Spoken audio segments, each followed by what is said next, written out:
The Soul Stream has begun. Mortal Kombat Online and the Realmcast live show, bringing you the latest news, thrilling interviews, and much more, all live and in real time. And the best part, you can be part of the action. So join our conversation by chatting in the live chat, wherever you hear our voices. Was that intro music a little loud, Yanni? I was like just waiting for it to like. On one hand, I was waiting for the episode to kick in, and on the other hand, I was like, no, this shouldn't stop. I am your host, the Mortal Kombat Phantom, and with me as always is my co-host, our lore master, Yanni. Welcome, Yanni. Thank you, Phantom. And I think today is our 8th and also returning Soulstream guest in similar fashion to our last returning guest, the Force Snake. We finally managed to bring you back. History Behind the Warrior. Welcome back. Thanks for having me on, guys. It's super nice to be back. And like you said, it has been a hot minute. And, thank you for having me on. It's lovely to have all these amazing people in chat joining us as well. But, thank you two for bringing me back here and doing such amazing and lovely content for the channel. Speaking of which, let me turn on that chat just so you guys can participate. So keep in mind, you can chat with us live on YouTube, Facebook, let's see what else, Discord, which that's something new that we're trying out, and then also Twitch. So jump on there and, talk to us. Because I'm curious if anybody is on Discord and typing there, actually mention that you're on Discord, because this is the first time we're testing that today. So that'd be pretty cool to see if it works. I'm typing it now. Let's see what happens. Okay, we'll test it ourselves. Okay, Thanos. All right, so today we got a few topics to discuss, including some Mortal Kombat movie news, which was not really expected at all. No.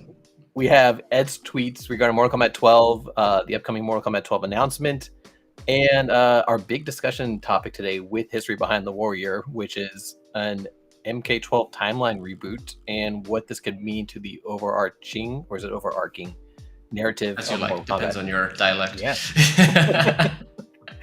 So we'll begin to this after the Mortal Kombat news. Also, if you want to, you can just go to realmcast.com. That'll link you to mortalkombatonline.com, and there are different links to how you can join the chat with us. So welcome, everybody.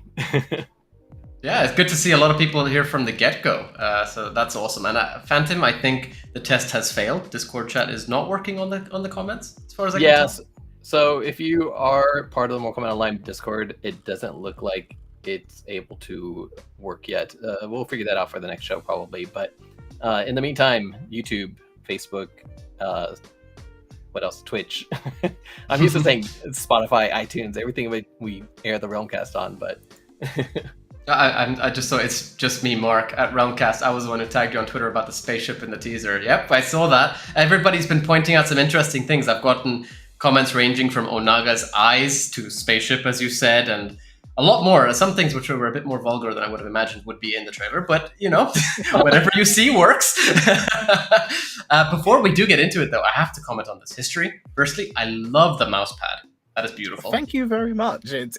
I love it a lot as well. I picked it up for a pretty penny, and these were only going for I got quite lucky because these sold out in 2 or 3 hours. So I wanted one. Sorry. But was that MK? I'm gonna say logo, but that's more of a trophy, if anything. Was that there last time we chatted? Yes. So this is a literal one-of-a-kind trophy. I picked this up when I won the first Influencer Mortal Kombat 11 tournament back in 2019 for the WB pre-release. So I've had this ever since. It needs a good shine, as you can see, but this is a literal one-of-a-kind gem, and it's big prize possession. That is beautiful. That is beautiful. I can't remember who won when we played each other in MK11. I'm just going to pretend that I won and that I deserve that. I like that concept. I like that. I probably got my ass beat. So, welcome everybody. Great to see, as I said, so many people in the chat. And I guess we should jump right into it because we got a bit to discuss today, right, Phantom? Yeah, we do. Yanni, why don't you kick us off with some news? Before we jump into the Mortal Kombat 12 stuff, let's talk about some Mortal Kombat movies. What is happening? Okay, so a little disclaimer here, firstly, everybody. we have shared some leaked auditions. Well, no, we've reshared some auditions were, I say leaked, but they were actually made publicly viewable to everybody really, and those were going around the community, and we reshared them, and we actually did decide to take them down in respect to the potential cast as well as the team working on the movie. We will be discussing them now, but we're going to be trying to keep it as anonymous as possible. The videos, as we said, were shared publicly to allow them to be found, but we feel it's the right decision because, it's I don't know, it doesn't feel right if nobody's chosen yet. It could affect, the choices and everything. So this is probably the best way that we feel is to go about this, really. There was some good audition tapes too, but like Yanni said, it's just an audition tape. Nobody's been chosen for anything yet. So that's kind of where the decision came down to as well. This isn't an official casting, but what is interesting is the topics of conversation that came up regarding the movies. History, are you okay if we dive into this a little bit? Because I don't want to go ahead. Spoil the movie at all. And, also, so they're reading dialogues from scripts, and the scripts that are out there, these could be still early versions of the script, or, they could have just been test reads to try out some stuff. But it does give us a lot of insight into what is going to happen in Mortal Kombat movie, the second movie. Yanni, do you want to go into any, or do you want me to just kind of spill the beans on everything? I don't know. Well, I mean, before you do that, as you just said, it could be, I say red herring. It could just be dialogue that's been written for these auditions. It could be completely unrelated. It could be the actual script. Who knows? But one thing that I do like is that sort of, I say, knowledge of the lore. Because some parts of it's going to be its own take on the lore, of course, but at the same time, it is nice to see that depth, I suppose, already, even just in the auditions themselves. But feel free to kick us off. And hi, everybody who keeps joining and saying hi. We are trying to say hi to everybody as we can, but there's a lot of you today, and that's awesome. So there's a lot of comments coming through. Like, I'm trying to keep up with them as we're talking. Dre the Prophecy says, I can't support the second movie after the last one. There's a lot of people that feel that way that weren't fans of the first Mortal Kombat movie.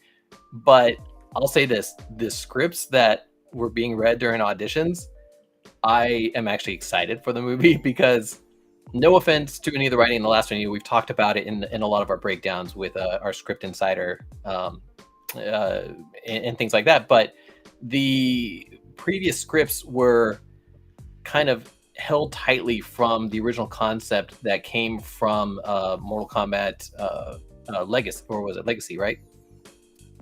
So the Kevin Tanchirian's initial web series for Mortal Kombat. I gotta comment here because every single time I hear you say his name, I just it's ranged from Tanchurian to Tancharan, and I don't know where you've got. Is it Tancharoan? That's how I've always said it. What's your take on this history? The right answer is that I don't have an answer, but I'm going to say yes to both. Yes.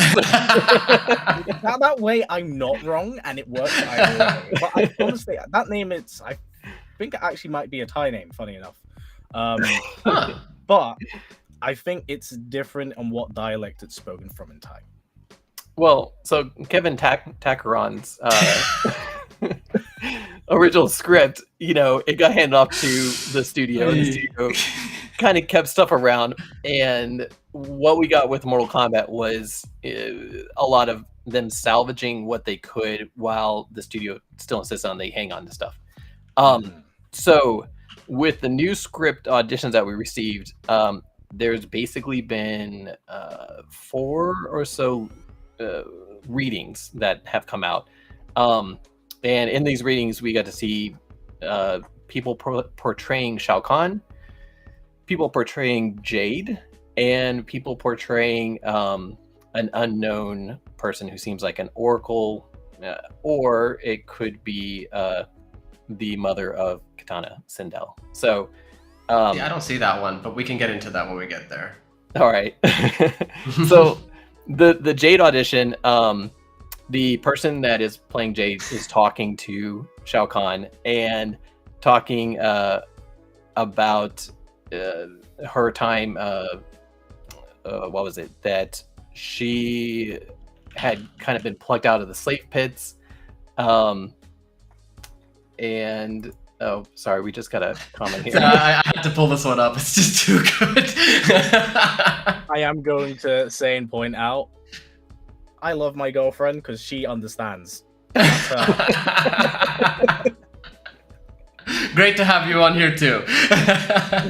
Valerie Val says it's pronounced Jonathan. Kevin Jonathan. There we go. That's the canon pronunciation of his name from now on. So back to Jade's audition. Yeah, she's talking to Shao Kahn and about some rebels kind of sneaking in and how they're trying to retrieve an amulet for Raiden. So, that kind of blows the doors wide open on possibilities. Maybe they're trying to retrieve Raiden's amulet. It could be Shinnok's. Who knows? But it's cool that they're kind of incorporating, elements like this. And like I said, he talked about plucking Jade out of the slave pit and kind of making her into who she is. There's a lot of kind of Mortal Kombat lore getting sprinkled into this one. Kind of like, they did with the first movie where they had a lot of background. The set designers tried to do stuff like show the great Kung Lao on murals and having Kitana's fans in the background and stuff like that. Or even Shinnok's amulet was... Shinnok's amulet too, yeah. Yeah, so...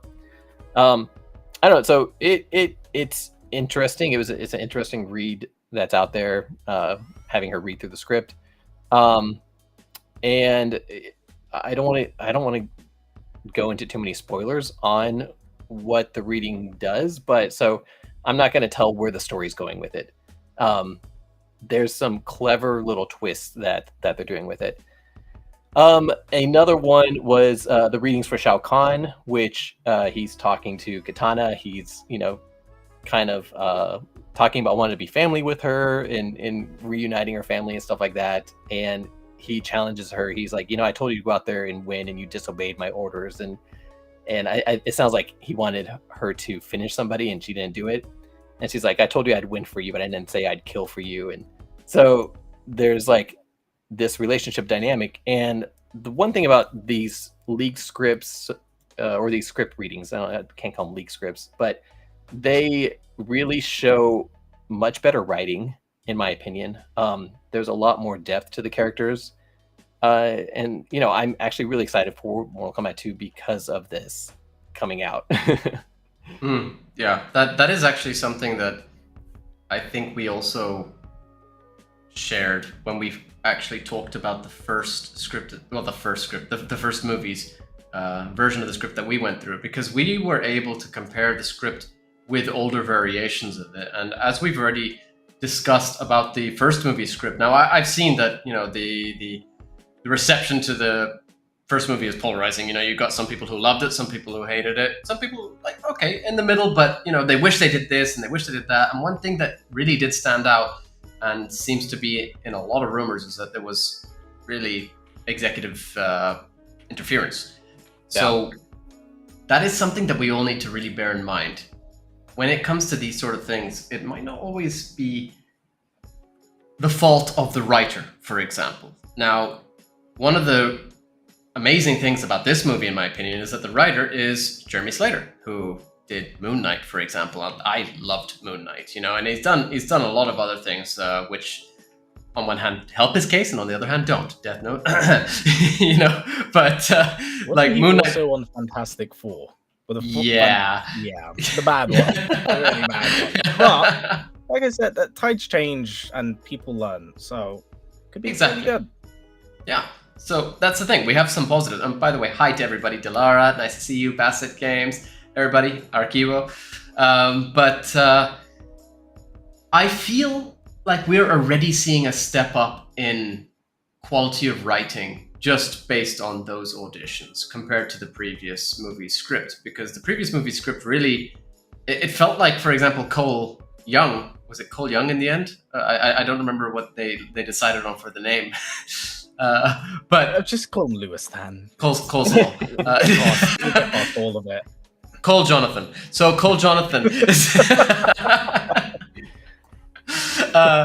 Cole felt like one of those characters who was kind of pushed into the movie, and he could have actually worked a lot better than he ended up doing in the end. But that felt like a lot of executive interference rather than the studio. So this one feels like it's going to have less. And the quality of knowledge, at least, of the lore, it seems a lot better already just from what we've seen at the audition. So, go into it with an open mind. First movie did not have the budget either. It really didn't. And as far as I can tell with this one, the budget doesn't seem to have increased as much as we hoped it would. But at the same time, there's something good that we can expect. Artleen, I agree with Artleen. Everybody loves Artleen, the legend. So that kind of leads us into the last leaked audition tape or public audition tape that people kind of picked up, and this one has been the most interesting to me. So it involves basically Kitana talking to this character, a serious character. We don't know the name of the character or who this person's auditioning as, and she is apologizing, and they're kind of going through this dialogue. But what's interesting to me is at the end of it, Kitana hands her like a vial or something, or a potion that she drinks, and she passes away. And in the earlier scripts, there's mention of Kitana going and seeing the Oracle and things like that. So it could be that Shao Kahn's trapped this Oracle being, or my just kind of fan theory that I'm throwing out there is that this could be Sindel taking poison in order to die, to kind of lead into a Mortal Kombat 3 movie. What do you guys, based off of my very horrible description of these audition tapes, what do you guys think about that? Do you think that... You're talking about the audition or the games? This is... I'm joking. Not on the games just yet, but we'll get there too. What do you think, History? Have you actually seen the tapes? I didn't ask that. So, I've seen all of the tapes. Funny enough, I actually had a script written up about it, but I was like, I don't know if I want to talk about this either and put it out in public. So yeah, same boat in that sense. If I was to guess, the only other role that seems to have been available is Sindel, so I'm gonna guess maybe. It could be just a minor role or character, but considering the status of the other two audition tapes that did come out, it wouldn't be hard to believe that, that's in the realm of possibility at the very least. Yanni, you had an interesting theory, and I would kind of like to hear more about this because I've avoided talking to you about this until the show.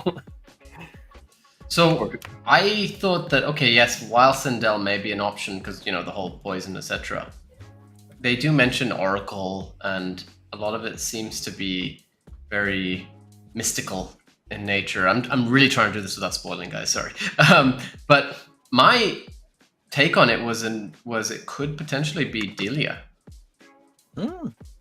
Now, refresh our listeners who aren't familiar with 3D era Mortal Kombat.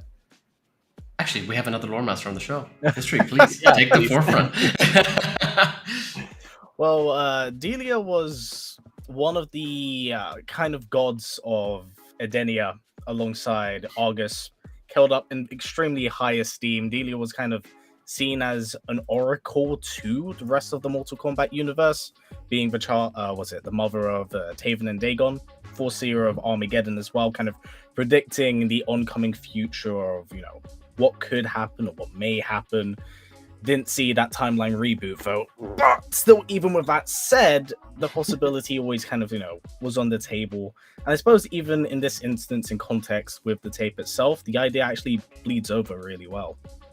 Did she die in the background story in Armageddon?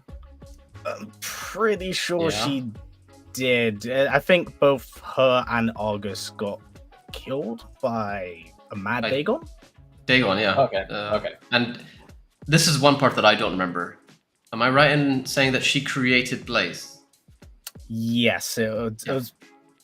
She kind of thought of the idea, and I think Argus actually formed him. That was it. Okay, yeah. So that's one thing that I found very interesting, and why it might not be her, because if it is, then we're already skipping right through into a sort of Armageddon territory. Playing against me in chat. Keep up these comments. I need you to go all in on him today. For people who are just listening, commented, she died? Dude, spoilers. But it'll be very interesting to see if they actually went through the Delia approach at this point, because she should be long gone by this point. Spoiler alert. But it does kind of sound like her, and that's the thing. I got the vibe that it could be Delia. Maybe. Sense. Yeah. What if Cole is Taven? Oh my god. Okay, so that's another thing. There have been no audition tapes for people interacting with Cole. Every interaction's been with Kitana so far. So it kind of makes me wonder where this movie's going to go, because they're definitely casting for these characters, and they're not casting yet for people, or we haven't seen casting for people interacting with Cole. So, well, not just that. To be fair to the character of Cole, we haven't really seen many interactions aside from.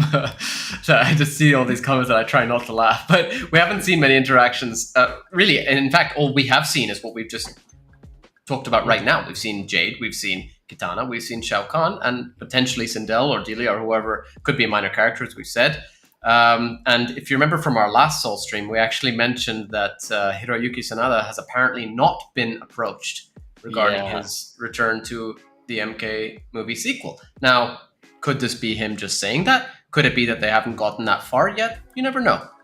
I don't believe that they're going to get rid of Scorpion, in which case, you would assume that either Hiroyuki is returning or Louis Tan is going to take up that role as Scorpion's descendant. We'll see what happens there. I doubt it, considering the ability that they gave Cole. Phantom, I know you love his ability. What do you call it? Wicker basket armor. You know what? I'm surprised you didn't go with literal plot armor, but yeah. Oh yeah. Oh, the birthmark. It's a birthmark. He was born with it. So funny thing, I make fun of him for having the wicker basket armor, but I was looking up stuff earlier today, and let me share my screen here. So this is concept art from. Oh wait, maybe this is the right one. No, this is not the right one. Hold on. No, we've actually already talked about this one in the past. Yeah, that's some concept that somebody came up with, which is amazing, but not the one I wanted to show you guys. We're making fun of the plot armor right now, but I have to admit, I kind of like the concept of it, personally. Here's the thing, I kind of like it, but I've also I'm more familiar with it because of Black Panther and how it kind of works. So I'm I'm kind of torn on it. I'm it's there, but it's not the newest thing I've ever seen. Yeah, fair enough. The same can be said for the tonfa that he gets. I mean, Tanya, Yeah, that's true. Maybe that's influenced by Kitana, just stealing everyone's stuff. His arcana is actually going to be that he takes other people's abilities. There's an X-Men that does that. There's also a Mortal Kombat character, Shang. Right. This is the Realm cast, Phantom, not the X-Men cast. Okay, so this is the design studio that came up with the concept for Cole's plot armor. And, they kind of go through and show off some of the inspirations. And what I thought was amazing, some of the inspirations is tying threads around rocks or something. But as you do. What's amazing is at the very bottom of their stuff, can I have a round of applause, please? It is a literal wicker basket. So I mean, why are you shocked? That was literally what it was inspired by. We all knew this. I'm just excited. Shujinko too, by the way. Yeah. Good point. Oh gosh, I miss Shujinko. Yeah. I mean, I went straight to Shang, the OG, but yeah, Shujinko totally counts. Oh, okay. So people are asking for Mortal Kombat 12. We're not quite there yet. Can we talk Mortal Kombat 12 now? You gotta go. Not yet, man. Not yet. Gotta hold out a little bit longer. Almost there. Almost. One other thing was there is another actor that announced that they're making audition tapes, and they are from the same area. They're Indo-Chinese American actor, but they live over there where they're filming Mortal Kombat, Australia, New Zealand area. And so there's been a lot of speculation that this could possibly be Kuai Liang being cast in the new movie. And part of that is because they do talk about some resurrection of some characters too. So make it for a very interesting dynamic if we got a young Sub-Zero in there with interacting with some other resurrected characters who I'm trying not to completely spoil, but yeah. So yeah, I mean, I think that's all my Mortal Kombat movie news. Oh no, wait, sorry, we got one more thing, which is we got one more very important thing. Yeah, how could I forget this one? Yanni, go ahead, I'll pull it up. So there were leaks about a certain actor from The Boys potentially joining for the Mortal Kombat movie sequel. And when Uncaged Games asked straight up, is this true? Producer Todd Garner came in and said one word: true. True. It looks like we have Karl Urban, plays Billy Butcher in The Boys, as Johnny Cage in Mortal Kombat 2. Now, this is a very interesting choice, and I'm very curious to hear what everybody thinks of this one, because I'm seeing opinions from all over the place on this. I love it. Oh, I hate it. I want to hear. Firstly, where do you two stand on this? History, you want to go? Yeah, sure. So, I love Karl Urban. He's great in everything he's in. He always puts in like 100%. Now, in saying that, when I look at Karl Urban, I don't think Johnny Cage. That doesn't necessarily mean that I'm completely robbed of the idea to see him play the character, because 100%, please prove me wrong. Please do it, because I want to see it. Like, I'm just looking at Phantom pulling up this picture, but yeah, keep going. I'm 100% down just to see what he can do with the character off his like acting premise alone. So I'm super cool with it. Is it the first actor that comes into mind? I can't say it is, but you know what? Let's let it rock. Let's see how it goes, because no one expected Kano to be as good as he was, and look how that turned out. So you know what? Let's see how the ball rolls. So, what do you think? Now, it's not confirmed that he is playing, just that he is in final talks of playing. Yes. So we haven't got any final confirmation for that. But you know, a lot of people, especially us who watch The Boys, we kind of forget what he looks like outside of his big rough and gruff version of him. So is it Johnny? That's not Johnny Cage. This is actually actor Karl Urban. You fooled me. It's kind of funny because he's become so recognizable from his role in The Boys now that we forget what he looked like when he was on these other shows. Like I think he was on the Bourne Supremacy and Judge Dredd. Yeah, exactly. And he was a great Judge Dredd. And so he's got a very good range of what he can play. So I think he can pull it off. It's not my first idea because I always think of him as, you know, the character from The Boys and kind of like these more tough characters rather than the cheesy, hammy Johnny Cage. But I think he's a good actor. He can do it. So we'll see. Yeah, so firstly, Tak has an extremely good point here. His name begins with K. There is obviously no better choice, apart from the fact that Johnny Cage spells his name with a C. So,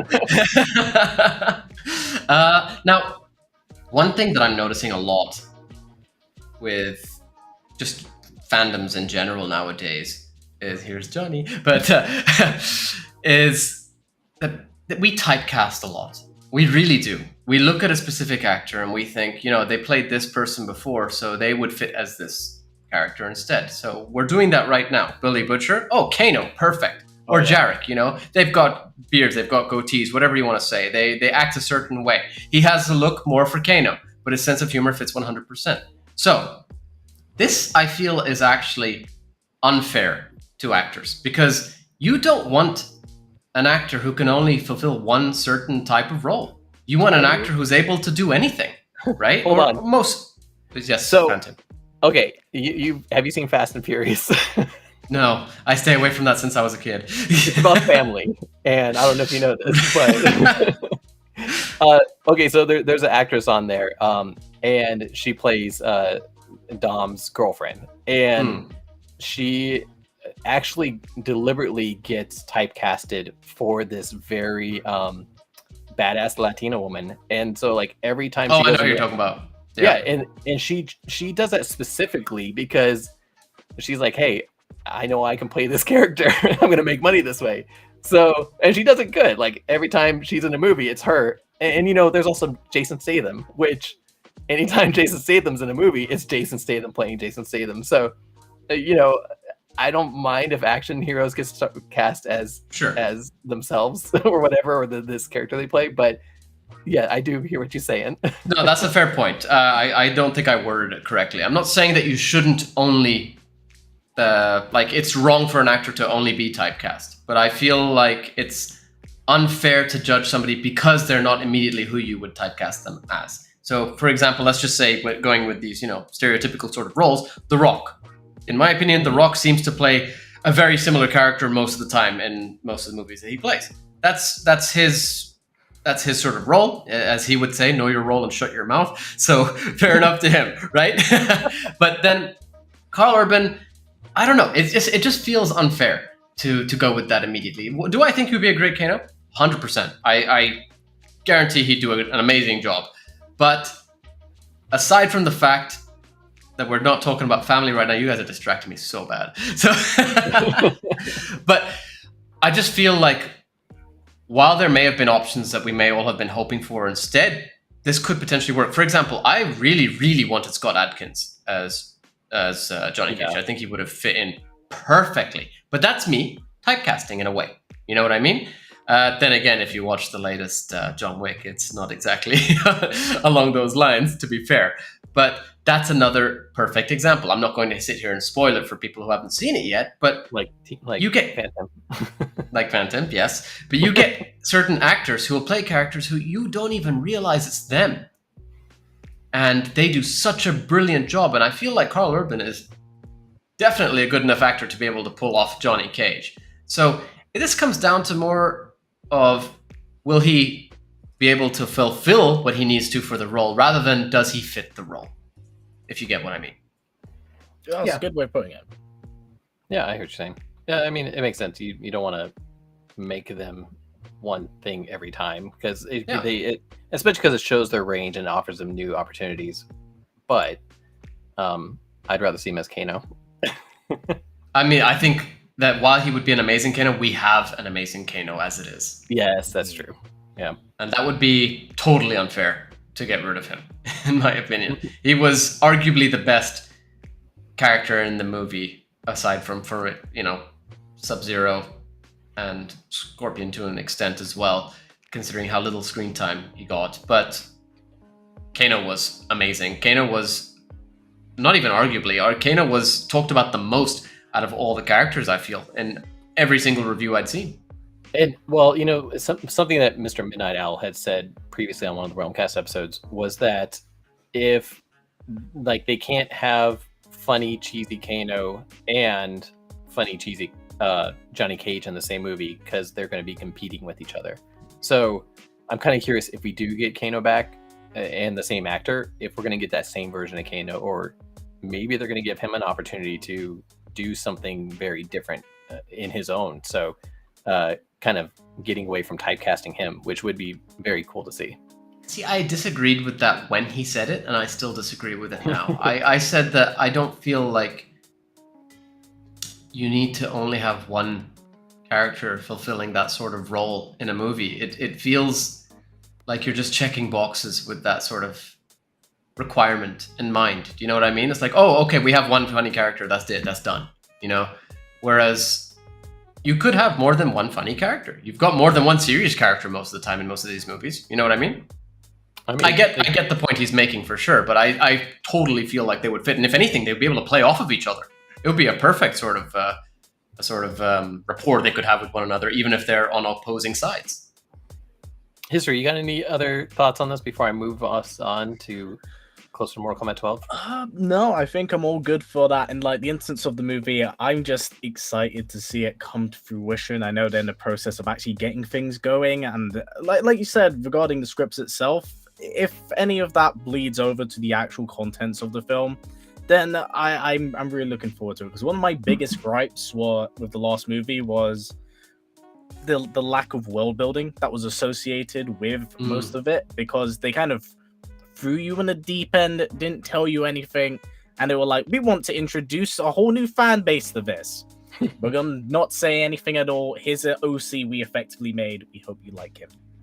So, you know, I hope they learn from this, and, you know, it's more positive going forward, because the truth is, I know people don't like the 2021 movie, and, you know, you're 100% you're allowed to have that opinion, but I'm in that boat and camp of, I think it's all right.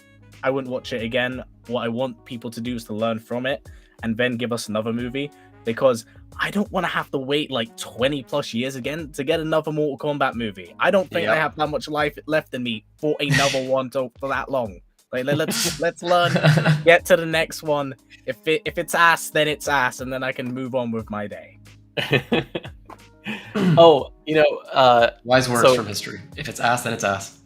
Speaking of Mortal Kombat movie news, I didn't have this on my show notes for today, but Jeremy Adams, who wrote Mortal Kombat Legends, Scorpion's Revenge, Snowblind, the other one, Defenders of the Realm, he actually just released his first, he's writing now for the Green Lantern comics for DC Comics, and that first issue just actually came out yesterday. So if anybody is a big fan of what he's been doing with Mortal Kombat Legends, check it out, pick it up. I got it, I haven't read it yet, so yeah, there's that. But moving on, didn't he also just finish his Flash run as well? Yes, he did. He was doing a whole, he's been on Flash for quite a while, and they moved him over to Green Lantern, which is the first time Green Lantern's had a comic in 2 years, I think. So it's pretty exciting to see that, you know, Mortal Kombat and Green Lantern come together, because I'm a big Green Lantern fan, so awesome. So let's see, one more bit of news before I jump into Mortal Kombat 12 stuff. There is Mortal Kombat 11 news. No. Yeah. Do you guys remember that game? When did that one come out again? Try not to.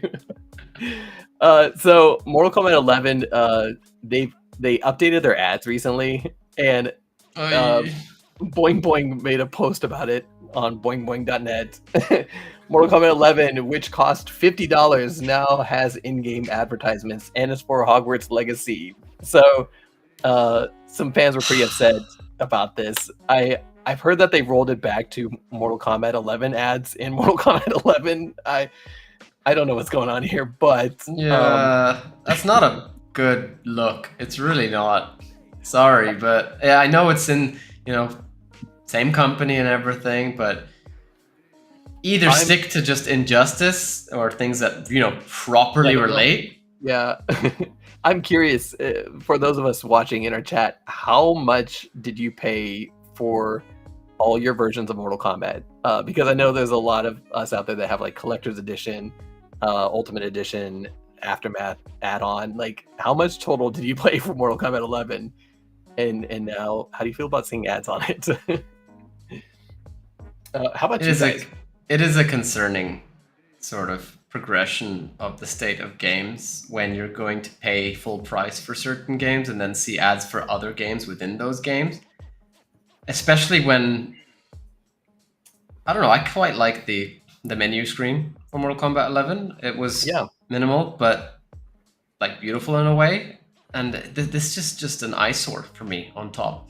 60 euros. Pretty sure on release it was at least that by 1.5. You know what I mean? Like that, it was at least 100 euros on release, I think. Mm-hmm. Yeah, definitely. Just for the standard edition or premium edition? Deluxe edition or whatever it was. I can't remember at this point in time. Maybe one of the deluxe editions. I do remember us having a very long discussion about the fact that upgrading from standard MK to the deluxe edition cost more than buying the entire pack. And that was really not cool, I felt. The people who'd supported the game from the start. You know, I love Mortal Kombat, I love NRS, but I will call these things out. It didn't feel right to do the fans dirty like that when they've supported the game from the get-go. If you're going to be giving new people, newcomers to the game a good deal, great, but also make sure you're not messing over the fans at the same time. I'm watching History's face as you read in the chat on I'm everybody. Just like, that's so much money. Yeah, Oh, yeah. Like, that's ridiculous. It really is. I try to buy like the collector's edition, or I basically want an edition that has something with it when I buy it. But I play on PC mostly, and so I always get a PC version, and then I try to get a version that has something with it, and then here comes add-ons later, and it's just it's way too much money, especially for an ad to be there. Yeah. Okay, so let's talk Mortal Kombat 12. I know we got a lot of people who are dying to talk with us about it. Yanni, do you want to kick us off on this? Sure. All right, so Mortal Kombat 12. What we were all here for. Should we take a break here, guys? Wait, so is it officially tinfoil hat time? It is getting there. We are... Yeah, no, you know what? Yeah, it's tinfoil hat time. Let's do this. So let's start off with Ed Boon's faces. Oh my god. Yes. Since we were talking about collector's editions, I was like, here's something I made earlier. I'd buy that for 250 euros. Solid shape as well. That is amazing. You have to keep that on from now on. Like that's just how your model looks from this point. Let me face it angle. There we go. I've been waiting on this for like 2 hours, so I was kind of like, when we get to 12. I admire the prep you put into this episode. I really do. We have to bring him on again soon just to see what he does next, right, Phantom? How do I one up this? You said 2 hours, but the last time you were on here was 2 years. Have you been waiting 2 years to show us this? We don't bring that up. So let's get into Ed Boon's tweets and Mortal Kombat 12. First, I think on the 29th of April, if I'm correct, Ed Boon posted a Twitter space, which everybody started getting really into. Now, History, you're going to have to read this one for us. Zip Plint Flow? Zip Plint Flow. Unless it's one of those weird ones where it's like the Z signs, it's like Plimp Flow. Yeah. That's what I'm seeing. So everybody was trying to figure out what this was because it was also accompanied by audio, is the best way to put it. Phantom, are you going to play that for us or no? Do I have the audio on that? I don't think you do. No, but I think you've got an image. Here we go. A tweet by Kevin McCollum, which summarizes the playlist of songs, specifically songs that were on this Twitter space, because it was not just songs. There were also other audio samples. Yes. Did you listen to this? When it yes. was okay. So, I mean, it was weird because, he it sounded like he's dialing in with a radio, and then there's like random Mortal Kombat sounds, and then these songs would come on. History, how about you? Were you listening to this at all? I unfortunately didn't have the opportunity to tune it to live or listen to it at all because it was at demon hours for me, and I'm quite sure I was out of it. When I woke up to it, I was like, I'm going back asleep. It's happening. So I missed the live version as well. I had to find it on YouTube later. Somebody recorded it. But as Phantom said, it did sound a bit weird. There was like radio tuning in noises. Was there a dial-up connection as well, or am I misremembering that, Phantom? No, I don't think so, but it was just like weird sounds with it. But but then also round 1, fight, etc., etc. Round 2, fight. There were some interesting samples there from Mortal Kombat games. But then also, as we have here on the screen, a playlist, including just, I guess, for the listeners who aren't watching, Purple Rain by Prince, Mother by Pink Floyd, Let It Be by the Beatles, Boogie Fever, the Silvers, Every Breath You Take, The Police, Gin and Juice, Snoop Doggy Dogg, Another Brick in the Wall, Pink Floyd again, and The End, The Beatles again. So quite an interesting list, which everybody got cracking on immediately, trying to figure out, what is Ed trying to tell us? What is he trying to tell us? Well, nobody still knows. Well, I'm gonna kick us off with the first one because I'm sorry. Oh, that's easy. Rain, like, don't do me like that again, Ed. Do not tease Rain and then not put him in. Oh, Let the guy have a starting roster spot for once in his life. You know, Rain. Trilogy doesn't No, even Rain. count. Armageddon does not count. I just wanted to remind you that he likes Prince. That's all. Sorry, yeah. So, yeah, that's easy. yeah, Purple Rain, I mean, Prince. Yeah, but that doesn't mean we're gonna get Rain. It just means that he loves Rain. So Could just be appearing. yeah, My homie exactly. Rain Love. Yes, Dilara. Next one was Mother by Pink Floyd. History. You got a tinfoil hat theory on this one? There to strictly upset the OG Sindel fans. 100%. That's what I was thinking too. I think we're Mother. getting Twindell. You're alive. Next up is Let It Be. No. Let's not skip Okay, ahead you yet. got- I'm you got more? sticking on Mother for a second. Okay, What what if else? instead of upsetting the OG Sindel fans, he's upsetting all Mortal Kombat fans, and he's considering Devora a mother of the Chitin? Oh. I mean, as long as that doesn't bring in more of them, because they're just going to kill off all our favorite characters at that rate. Let's not paint that pool. We've already seen that in like every Devora ending, and I'm like, I ain't ready. I hate bugs. Every way. Firstly, Edo Nature, you're all sleeping on smoke. Oh, we are not. He's one of my favorite characters. Don't worry about that. Goldie Milrose, hi, nice to see you again. And I am loving everybody saying Rain is a fan favorite. Rain deserves a huge role. He has so much potential. Boom. All right, let's continue. You just wanted that reaffirmation that Yes. Rain should be around. I will always call out in a good way the Rain love. Anyways, Rain is Rain. Let's keep going. Oh, Chronica, the mother of Shinnok. Goldie Milrose with a possible theory there. That is a Mm-hmm. horrible theory, Or- Goldie. Why would you do that? Or piggybacking on her theory, Cetrion, mother of nature.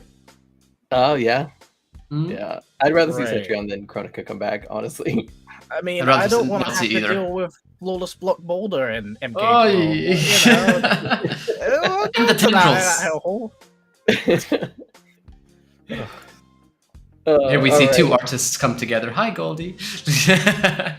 Do you know? Okay. I would love to see Chameleon come in as a mother of like The like kind of like- Saurians. yeah, Mm. like we talked about in our dream roster soul stream, making her team up with Reptile in some way, and I don't know, that'd be cool. No, that'd be cool. Or Sonia, mother of Cassie, as well. By the way, that's a fair point too. We totally forgot that one. Jeez, I feel like an idiot. You guys are on it today. We need our own tinfoil hats. We're Yeah. In my defense, I'm not wearing a hat, but Phantom has no excuse, guys. Sorry. It's not tinfoil. All right. So, any other mother theories? I mean, there's a lot of more mothers in Mortal Kombat. I'm just waiting for somebody else to come up with something. I should have pulled up that Mother's Day tweet that Mortal Kombat makes every year, just so we could have dove into that. That would have been a good idea. Yeah. All right, Delara's drawing me a tinfoil hat. Let's do this. All right. So let's go on. Let It Be by the Beatles. I don't know what Let It Be could be, but when I hear Beatles, I think bugs. So my thought was we possibly could be getting Devora. Sorry, before we get into that, I have to comment on Jesse Brightside's. Kitana is suddenly pregnant. So, I didn't think we'd have to get into this today, but you see, when a mother loves a father very much, Yeah, you can't. You're gonna get kicked off.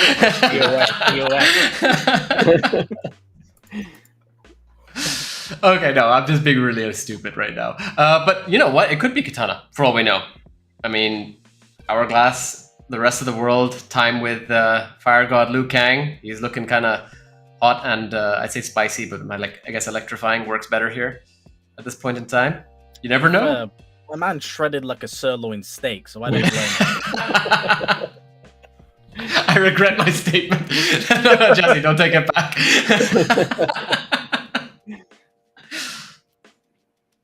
All right. So, any other ideas on the Beatles? Let it be. Let it be. Anything history? No, that's both like super cryptic. It's again, it can go to like a bug theme, or maybe this might just be like them maybe leaning into the idea of like time travel and it's like, this is how it is, we aren't going back, we're letting it be. This is the status quo going forward. Yeah, I can see that. All right. I'm trying to think. Like, I know that we had obvious theories when we spoke very briefly on this, Phantom, and now I'm completely forgetting them. Honestly, I didn't dive into this little hint at all because listening to it was so mind frying. Like, you know what I mean? Like, it was just so random that I was like, like auditorially, I did not want to hear it anymore, and so I kind of like tuned it on for a little bit. I was like, okay, I'm done with this. I'll wait and see what everybody else figures out. So. Oh, well, I'm going to stick with Devora on this one. I think Beatles, that's the only one that really clicks to me at this point in time without going deep into the lyrics. Yeah. Okay, next up was Boogie Fever by the Silvers. Boogie Fever. Well, I don't know. Yeah. I know that somebody thought Smoke for this one. Disco Fever, maybe? Like, kind of, yeah, maybe. Boogie Fever, my thought is Liu Kang's friendship disco dance. The Silvers, right? The Silvers. Silver, Smoke. Yeah. Liu Kang's friendship disco dance. Yeah, I could see that one too. That one actually makes a lot of sense. Friendship. That too, as well, yeah. Maybe it's not Raiden. Maybe we're getting Kid Thunder. Oh my gosh. I would be so happy, honestly. See, I would have gone with the next one being Smoke, Every Breath You Take. But then again, Cabal works for that one too. And it works because it's also the police. I was also thinking Fujin. Yeah, definitely. You just reminded me of my fingers breaking trying to play Fujin in MK11 now.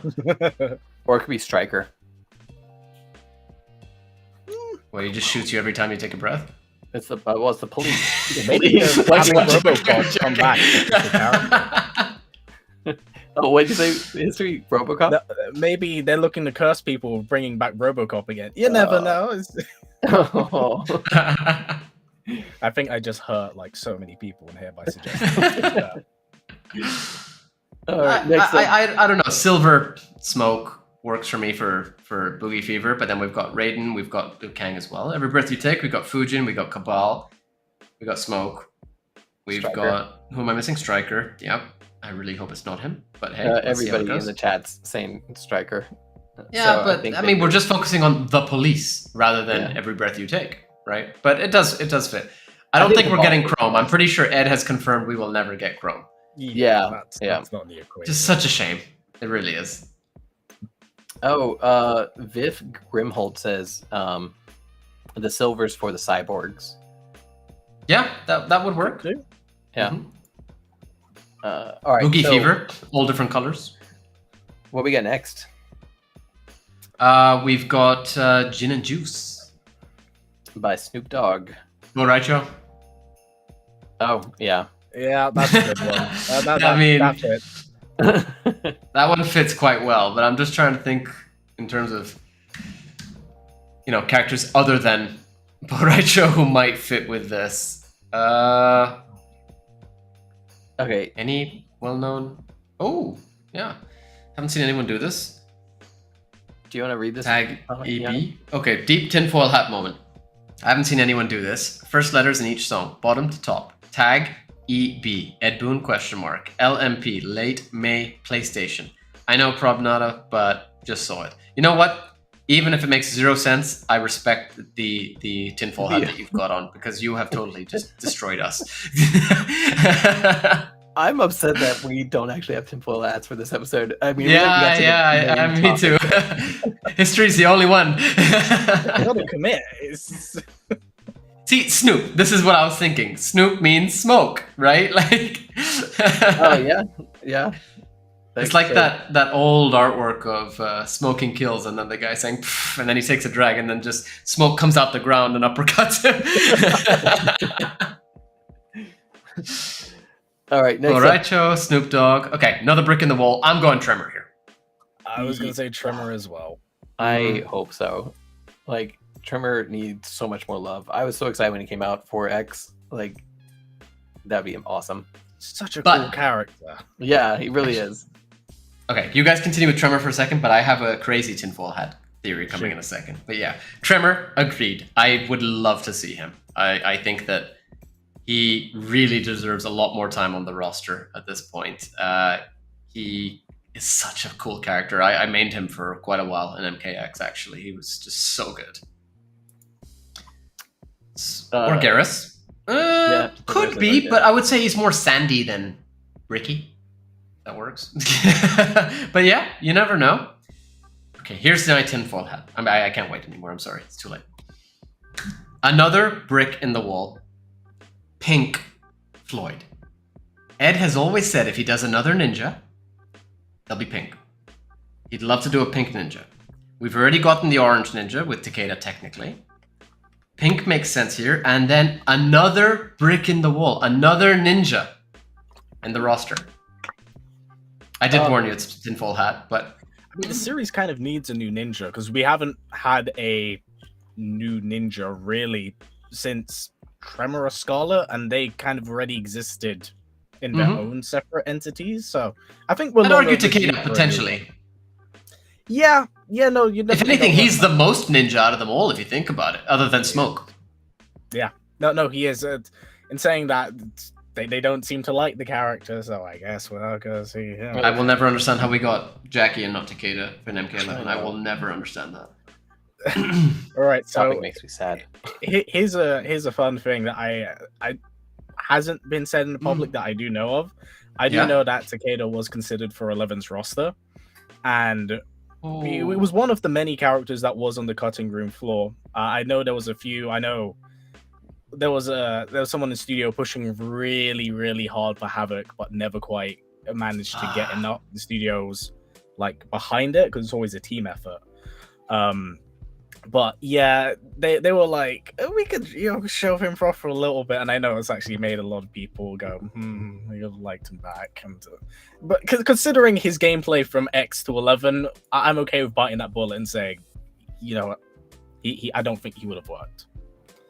I'm just curious now that you've mentioned that. Did they ever mention Serena? Because I have heard that Serena has been cut from almost every single roster before the game's gone live now for the past how many games? So the two characters that I hear quite a bit that a lot of people say were on the cutting room floor, but I haven't heard anything about them, has been Serena and it has been Tanya.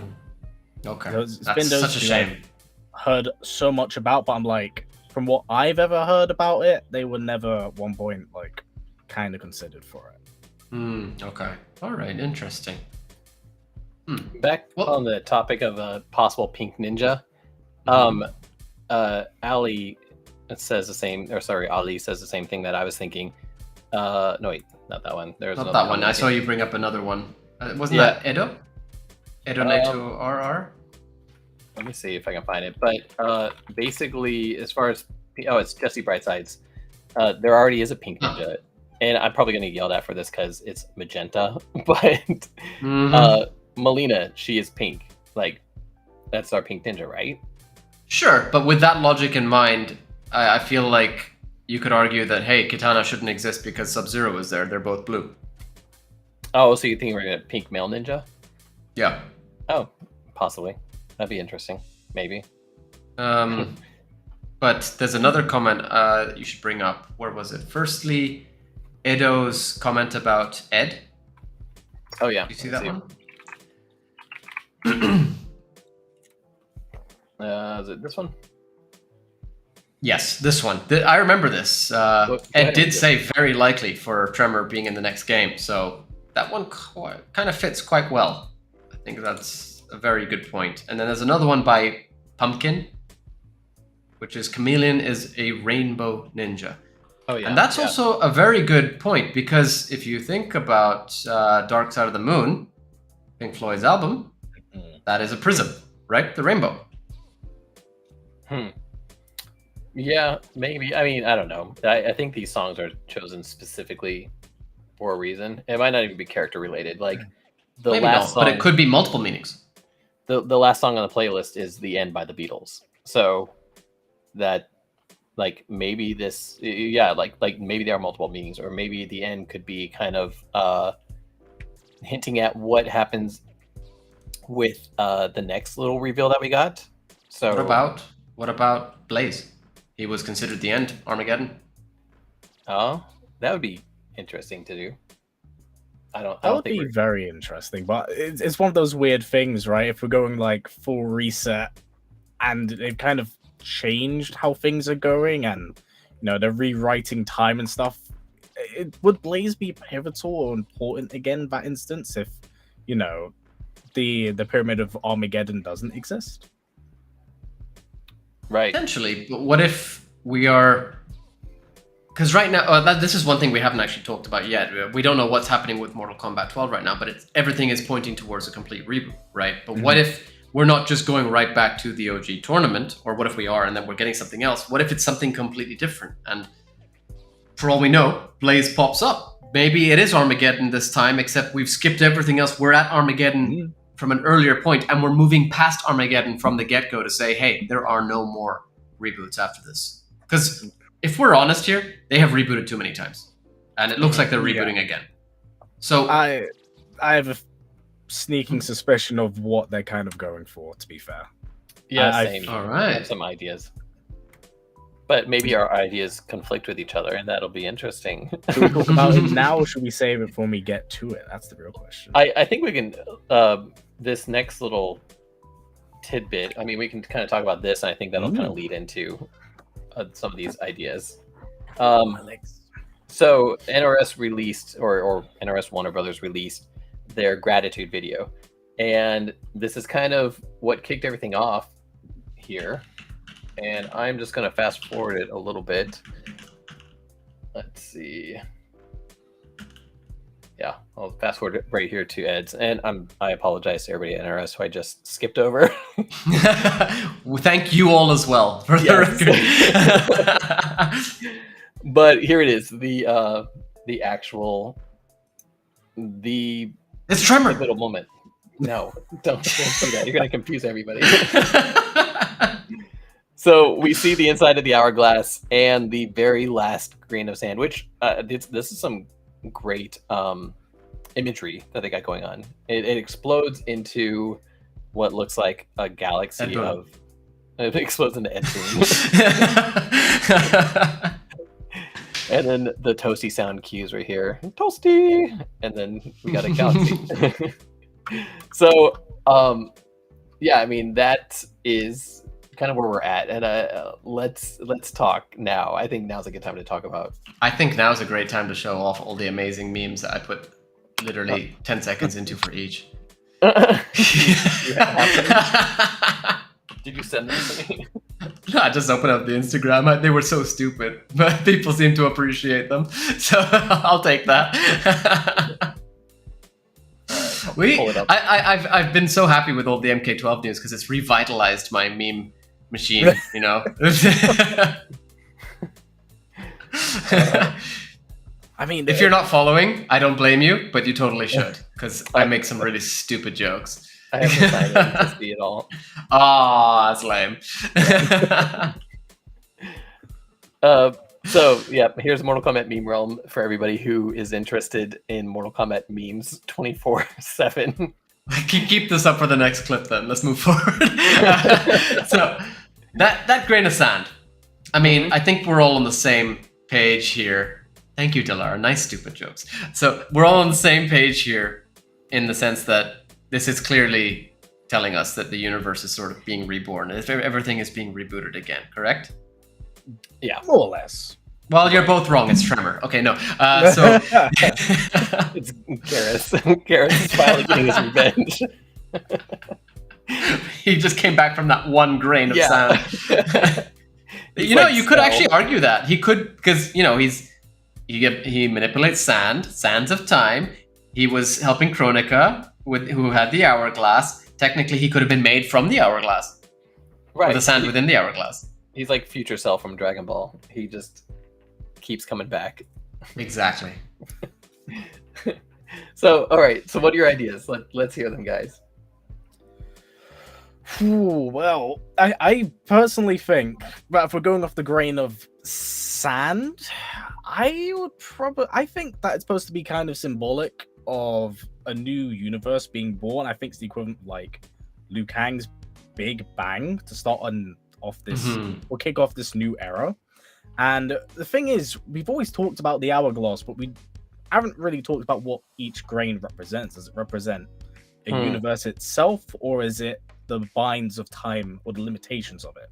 Because you know, we've only ever seen it be rewoven when Kronika kind of dials things back, but we don't know like the full capacity of, you know, what can be done with it. Yeah, I see what you mean there. I've not actually stopped to talk about whether or not each grain of sand is, you know, a unit of time, or if it's a universe or anything like that. That is a very good point.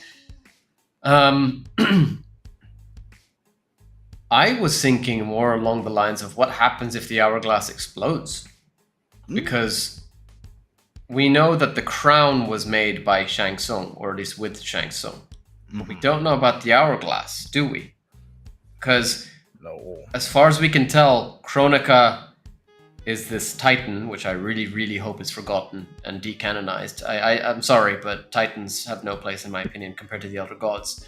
But Kronika herself is a Titan, but she needs the hourglass and she needs the crown, but Shang Tsung hasn't always existed. So it's sort of this weird paradox where I don't understand where Kronika's power comes from and how long it's existed if Shang Tsung is, you know, as old as he is. So is the hourglass exploding a sign of, you know, as you said, the Big Bang? Or is it saying, hey, this is the last time that time is able to be rebooted at this point. Now, this is the final go. Whatever happens, happens, and we're going to stick with it. Yeah, no, I definitely see it as that. Though that possibility is on the table, as there's lots of things which it could symbolically mean. I've even, again, going off this thing right next to me. If we really looks like an hourglass, like half of it. Yeah. If we want to see like how far we can kind of stretch and go with that idea, there's always the possibility if you want to take it in a darker direction and not follow through with the Kung Lao ending. Maybe Shang Tsung's, you know, after gaining the hourglass of time, has gained cosmic awareness and omnipotency of like the existence of the multiverse, what exists beyond just his timeline. Because, you know, that idea was kind of implemented in Raiden's chapter where, you know, he had the flashbacks of Liu Kang and saw every other alternate reality like being put together. You know, what's to say that Shang doesn't get the same thing upon becoming the keeper of the new hourglass, and he's like, oh, well, there's all these other versions that I haven't conquered. What's to say that those Liu Kangs can't see what I see? Let me go and kill each and every other universe. Because here's the thing, right? That hourglass, unbelievably powerful. And in my opinion, it needs to go, because you can't have something like that powerful exist for that long, because it's a reset button every single time. It's guaranteed. It's like, okay, let's stack up Kung Lao against Onaga. Oh, Kung Lao didn't win. Let me dial things back. And then he can just keep doing it until he wins again. Because at some point, that thing has to go. So there's always that idea and concept, but that is like egregiously out there. My idea on it, you know, it's very clear. Like the things that are very clear about it is that grain of sand explodes and it seems like a new world. So I don't think it exploding is a good thing, and I kind of feel like like what we've gotten with our second hint is that Mortal Kombat 11, like they said before, that's the end of the story, and whatever's coming next is a brand new story. You know, I think it's probably going to pick up where 11 ended, but like kind of how Armageddon did with, or Mortal Kombat 9 did with Armageddon. But I think this is not the Mortal Kombat that we know anymore. I think this is going to be something completely new, a brand new universe. And you know, the thought, like, I like that idea that History just said. Shang Tsung controlling the timeline could have resulted in this explosion. Liu Kang controlling the timeline could have resulted in this explosion. Either way, that story's finished. This is something completely different we have coming out, and I think that kind of goes to show with the second teaser trailer that we got. Should I pull that up? Yeah, let's do it. That's perfect time to move into it, actually. All right. So, let me turn this on.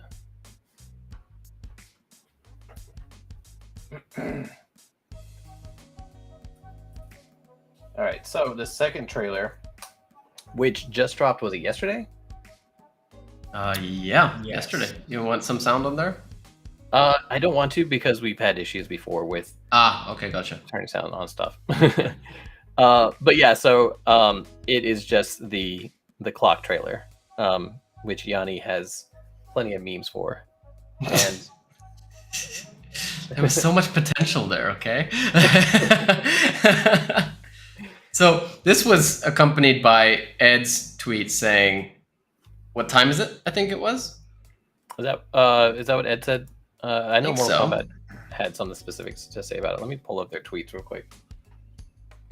I think Mortal Kombat's was "It's almost time," Yeah. and Ed's was "What time is it?" Yeah. So for me, there's an obvious answer there. I'm sorry, but if you go back to the video, Phantom, back to the beginning, please. Mm-hmm. And if you go back, yeah, see there. So the minute hand is just before 9, and then the hour hand is on, or really just about to hit if you think about it, 12. So it's obviously 11:45. So Mortal Kombat 11:45 confirmed. Now History's just like.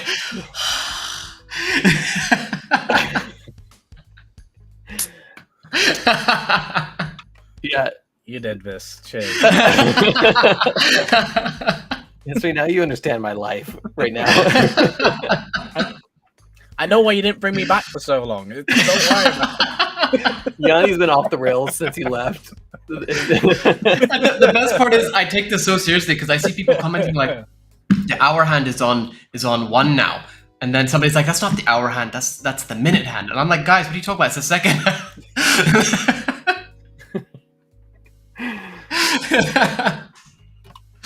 So, what do we all think this is? Is it 11:45 in the world at this point in time, or what's going on?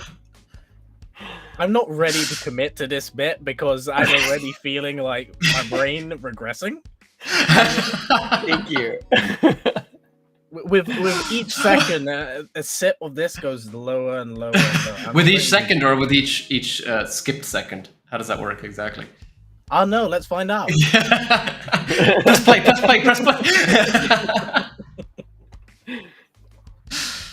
You know, the amount of theories that have come out of this clock make my brain hurt. Like, we The have spaceship people. one's definitely up there for me. Oh, where is Spaceship Guy? Let me pull up his.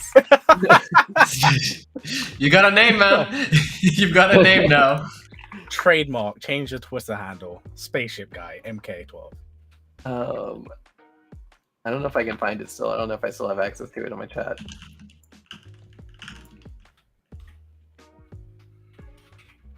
No, I can't. It find obviously means that we'll get an MK9 remaster along with MK12. They can even add Kratos to the PC version now.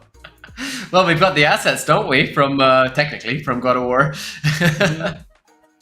I would love that if they did like kind of like a remaster, but we played with some of the old assets that they had and brought back some of these things like God of War, Freddy Krueger in a remastered version of a new video game.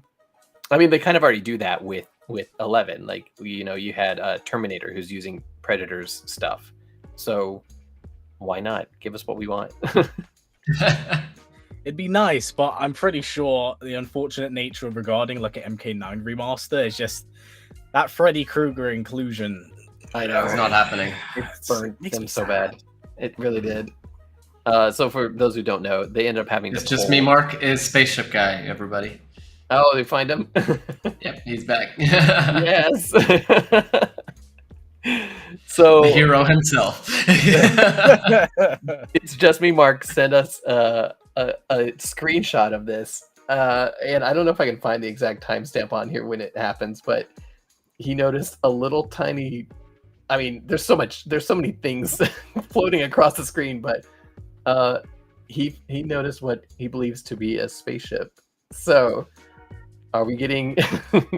there's actually a lot of theories about Mortal Kombat in space, and a lot of people talking about that.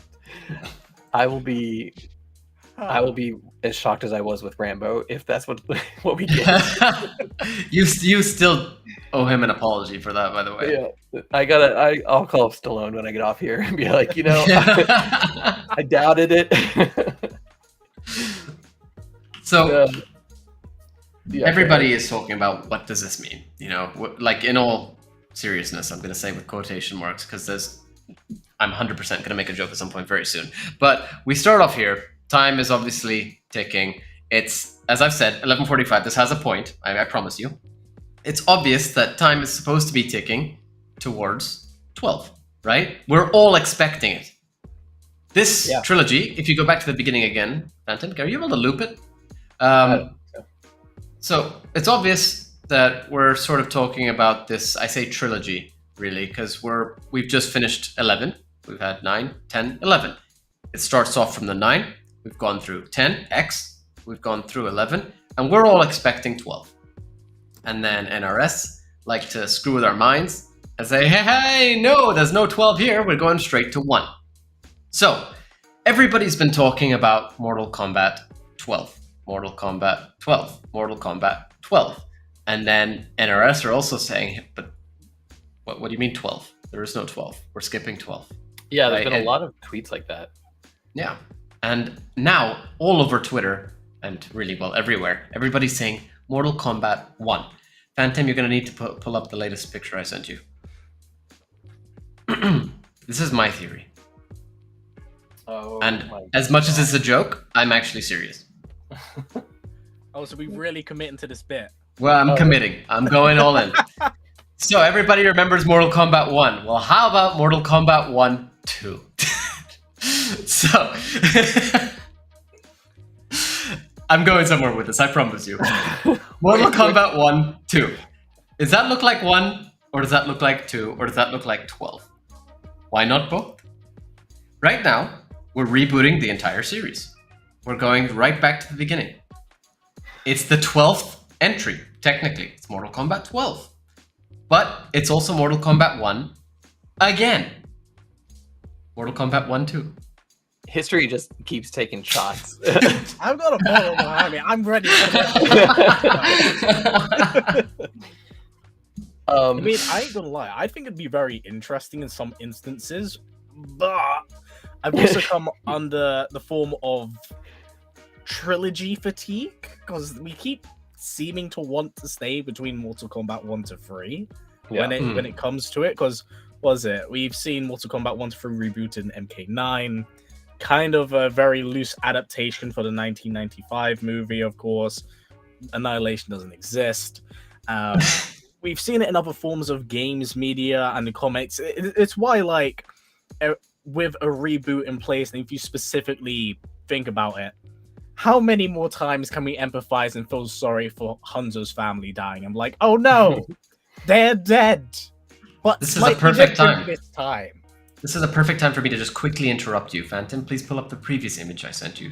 This fits perfectly with what history is saying. Continue, please, history. Oh yeah, here's the really funny thing as well. Regarding, Scorpion's family dying, that actually ties into his MK11 arcade ladder ending where his family dies in every possible timeline. So it's like a fixed point that he can't change. But so I'm kind of hoping that jumping into the next game, we get like an ancestral line or just something different. Oh dear, cries and Shiroryu. I'm sorry. Young is so distracted. No, but to be fair, like this is actually why I sort of made this, because it's like, oh my god, we're doing this again. It's exactly what you're saying, History. How many times can we do the same dance, right? And poor Raiden, at this point, maybe it's Liu Kang for all we know. How many times are we going to reboot the series? How many times can we have the exact same things happen? And that's why I feel like, see, Delara appreciates it. So that's why I feel like, as Synclone just said, Onaga is going to be integral in some potential way, because we've done MK1, we've done MK2, we've done MK3, we've actually done MK4 technically in MKX as well. So why are we thinking, oh, it's going actually only going to be Mortal Kombat 1, when obviously this is a complete reboot? What if MK1 this time is going to have some take on the 3D era? Could be Onaga, could be the Deadly Alliance, you know? Well, I have something to say about that. I think they're going to requel it. So, NRS typically have a really, really big record of wanting to follow trends and fads that are quite synonymous with like media, that excluding not just games but also movies. MK9 kind of came out during the late 2000s boom of like horror movies or movies being made post-millennium to a new audience, a new generation. MK11, that game was kind of made in a lot of different ways and layers, but I think they predominantly wanted to kind of capture that Avengers moment of people coming through the portals who they haven't seen in a very long time, with the time shift and merge that we got from Chronica. So I'm just kind of like, what's the big fad in Hollywood right now with, you know, movies and stuff and passing down legacies? It's not just remakes in terms of video games like Resident Evil or other things. It's kind of requeling, taking the original framework, modernizing it, and adapting it to a newer audience while still simultaneously keeping it in its roots. So I think with everything said and kind of done, we're already familiar with the framework of Mortal Kombat. And they're probably like, oh, you want the same, but we're going to do it slightly different this time. We're going to put our own spin on it while still keeping things relatively the same. Like, capture the essence that you really liked in like Mortal Kombat 9, but put that twist on it that you guys kind of liked or enjoyed. I see what you're saying. That's kind of like they did with the Scream trilogy, and like you're saying, a lot of Hollywood is doing that lately. I feel like they've kind of already been trying that with the last couple of games, and my idea from these hints so far is that, you know, okay, we had Chronica previously. Chronica has reset the timeline like an endless amount of times. Now we're seeing the last grain of sand. So perhaps Liu Kang kind of realized the only way to make this work is to not play at all and just destroys everything. So it's not that we're getting a new timeline, we're getting Infinite Earth style of story. Like, you know, there's anything can happen now. It's not just kind of putting people in different places and messing with time. It's alternate realities. It's something bigger and more grandiose than anything we've seen so far. Yeah, no, I can definitely see that. I can definitely see that because, as I said earlier, man, that hourglass, it has to go at some point. You can't keep having that around. It's too powerful. Right. Yeah. See, I had that exact thought. We brought on Jeremy Adams, as we've mentioned already, writer for Mortal Kombat Legends, and we were talking about the latest Legends movie, Snowblind, and he said how with the Hourglass there are infinite possibilities of potential multiverses in Mortal Kombat. And on one hand, he's completely right, and I love that he used it so creatively. I think that it was a genius way of using it for Snowblind. I love Snowblind. It was a lot of fun. But on the other hand, my concern, and I think you definitely echo this sentiment considering your last comments on our previous episode with Fourth History, it completely messes up the canon. You don't know where to go with this. You don't know, is what we think about this character canon anymore, or does that not exist? What if this person is completely different in this universe? And on one hand, while that is exciting, it also means that you never know what to expect, which is kind of a shame for Mortal Kombat fans, because that's what we do, you know? Firstly, we have a canon that we love and we learn so that we can discuss. But two, we're able to theorize on what's happening in future installments or what's going to happen to specific characters, etc. So if you look at Mortal Kombat X going into 11, we all thought Dark Raiden and then Liu Kang and Kitana being rulers of the Netherrealm was going to play a much heavier role than what they actually did in 11. And really, seeing Dark Raiden disappear literally within 10 seconds of his first appearance, I think, in the actual story mode, was actually such a shame. It felt like a kick in the teeth. It was like, okay, we've been theorizing this whole time, and now you're going to sit and tell me that we could not have guessed it. So what was the point of the last game's ending? It sort of makes, or rather, it sort of mutes the ending of the previous game. So it needs to tie in my opinion, to Mortal Kombat 11's story, which is really, so far, what it seems to be. You know, as Fan Tim has just said, we have Liu Kang breaking the Hourglass because it's like, this is the only way to beat Kronika's endless shifting of time. The only way, get rid of the Hourglass. And as you said, history, it's too powerful. We already have the Kamidogu. Those things themselves are already too powerful, really, for the realms, the world. But those are already established, and it's okay to have those, and let's just say Shinnok's amulet. But then we start throwing too many items into the mix, and it's like, okay, well, why isn't somebody chasing down this or this or this or this or this, since there's so many options? We need to have a set limit, I feel, on these sorts of things. The problem is that when it comes to basically they're all MacGuffins, like you either keep them or you have to get rid of them. They have to be destroyed. They have to be annihilated. Because, like, hypothetically, what's stopping someone from getting all of the Kamidogus, melting them down, and making a literal sword out of them that can warp reality? Like, there's nothing there. Like, you kind of, like, there has to be something done with it, because you can't leave, like, your WMDs left in, like, your garden. It's like, oh, okay. I just got 6 nukes there. Don't worry about it. Shujinko's taking care of it. Don't worry. Yeah, it's a real big pivotal issue, and I hope going forward we kind of stray away from that, because it's just a little bit too problematic. And if we are going into like a full reboot, I'm perfectly fine with taking things back to basics and just having it be a tournament, and then re-establishing and rebuilding from the ground up. Because like I said, with the whole Kung Lao ending, maybe the whole Mortal Kombat 1 thing isn't the fact that it's supposed to be taking place during the events of Mortal Kombat 1. Maybe it's the very first tournament to take place in this timeline, which, you know, hasn't really been established yet, because when Kung Lao's talked to by Liu Kang's like, what tournament? What was he talking about? So, you know, that's how I'm kind of looking at it, but, you know, we will see. We'll see.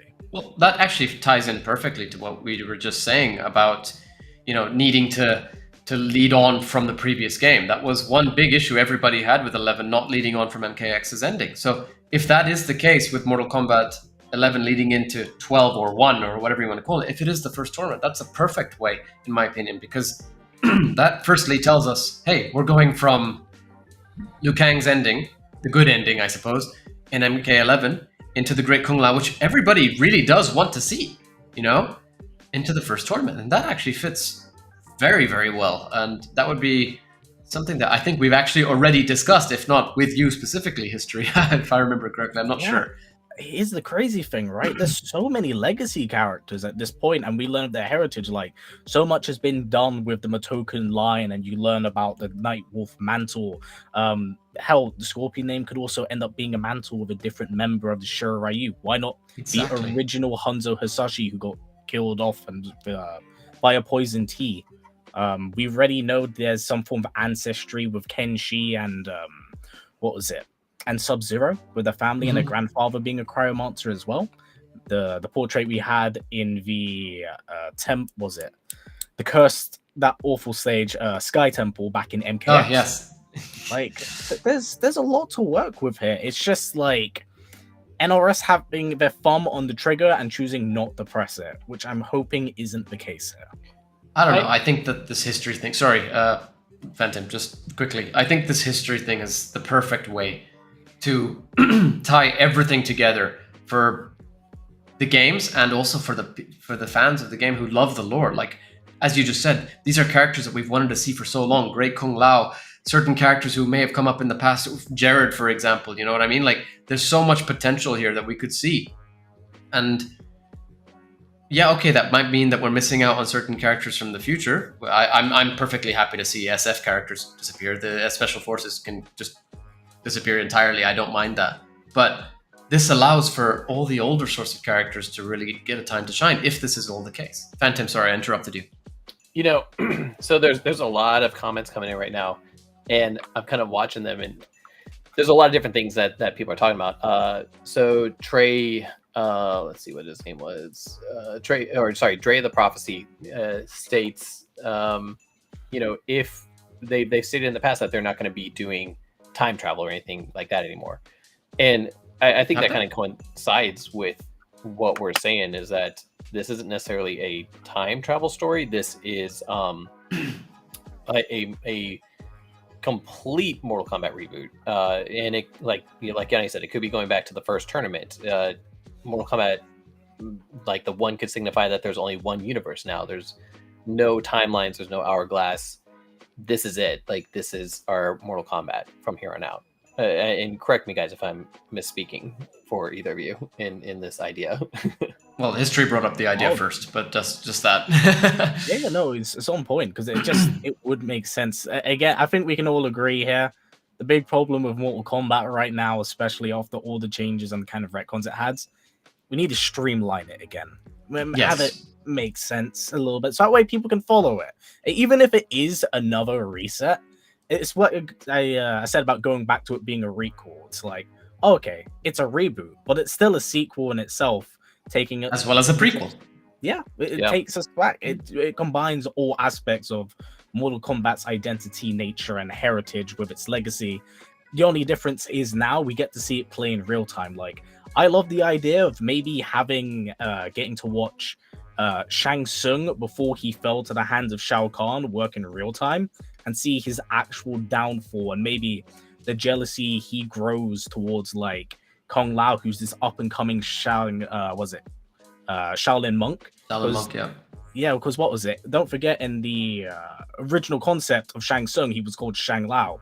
Maybe when he fell to the hands of Shao Kahn, he discarded that name out of spite because of Lao itself. That would be an interesting take, although I think Tobias has specifically said they ended up, splitting the names for those specific characters at that point. But I get where you're going with that, and that's a very interesting idea, because you're right. This could enable us to actually dive so deep into these characters in a completely different way, where we see entirely different facets of who they are because of the time. Like, we've had these characters in the games, but they've all been around a specific period of time. It's always been within that sort of timeline. I say timeline loosely because I mean one specific timeline, or I don't mean one specific timeline, but point being that they're that same sort of age, I suppose. They've been around for as long as they have already, but we're not seeing the actual origins of those characters. And one thing I'm surprised nobody has mentioned yet is, if we are going back to the Great Kung Lao era, could we get the greatest Mortal Kombat character of all time? Zero. Now, hold on though. Okay, if time's this isn't even a new timeline, is my idea. Like, this is a new Mortal Kombat. Like, you can do whatever you want with it. You could have Great Kung Lao, and you could have Kuai Liang and Bihan, and they're all their own characters that don't have the relationships that we knew in the past, because there is no time anymore. There is just Mortal Kombat, and like you could be getting a whole new, entirely new lore with this kind of idea. And just to kind of sprinkle onto this theory and add a little bit more tinfoil hat. Hold on, I got a meme for this. thanks to Tabmock. Yes. No, we got a better version of this. We actually have a better version of this, which I promised Tabmock I'd post and I never did. Oh man, where is it? Oh really? You know the version. I know the version. Yeah. Actually, I think Ed might have shared it himself. He did. It's so good. Oh yeah. I don't have it, but send it to me and I'll share It's that. so one good. quick. But I want to bring this up. What Synklon just said actually just kind of blew my mind. This is something I didn't think about, and I just tested it while you were talking. Bring up Synklon's second last comment. Nope, previous one. Let me see. That one? If you count the seconds in that clock teaser, it's exactly 12 seconds.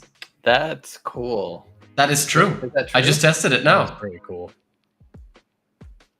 The version I have is 16 seconds. No. That's the video length, but not the ticking. Oh. There's exactly 12 ticks. That's cool. That is actually a really cool find. And then the 12th tick ends on 1. Yep. So I was right. It's Mortal Kombat 1 too. Have you finished your drink history? You know what? It's never too late to start the second. Is this the better version you're talking about? Ed posted Yes, it. that's the one. But it's actually by somebody else. It wasn't my video. Not my video, my image. Yeah. Yeah. I think Hack's in the chat right now too. So Is it? I thought so. I thought. No, sorry. Is Hack the one who did it? Oh yeah. It's Hack. Perfect. Oh, that's perfect. Okay, but to kind of add a little bit more to our tinfoil hats and what we're talking about today, there have been a few reports that have kind of got picked up today, and of all days. So this is on Windows Central. It's by Alexander Cope and contributions from Jez Corden, who does a lot of different publishing for some. I think you have another tweet to share by him, actually. Yeah, and I'll pull that up here in a second too. But the rumor is the new game is going to be called Mortal Kombat 1, and it's a reboot with a full reveal and launch date imminent. So, sorry, Cyberclark's comment. This one?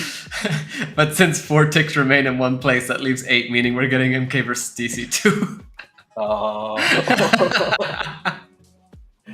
Well, I mean, we aren't getting Injustice free like we were planned, right? So you know. Ed did say today that they never said it was a Mortal Kombat game. Yeah. You know what? I love when he just does that, because I'm like, you're just straight up lying this time, man. Actually, they said he said initially it wasn't going to be a Mortal Kombat game, but I think WB changed their mind and told them it is. You're wrong. You get that Mortal Kombat game done now. Yeah.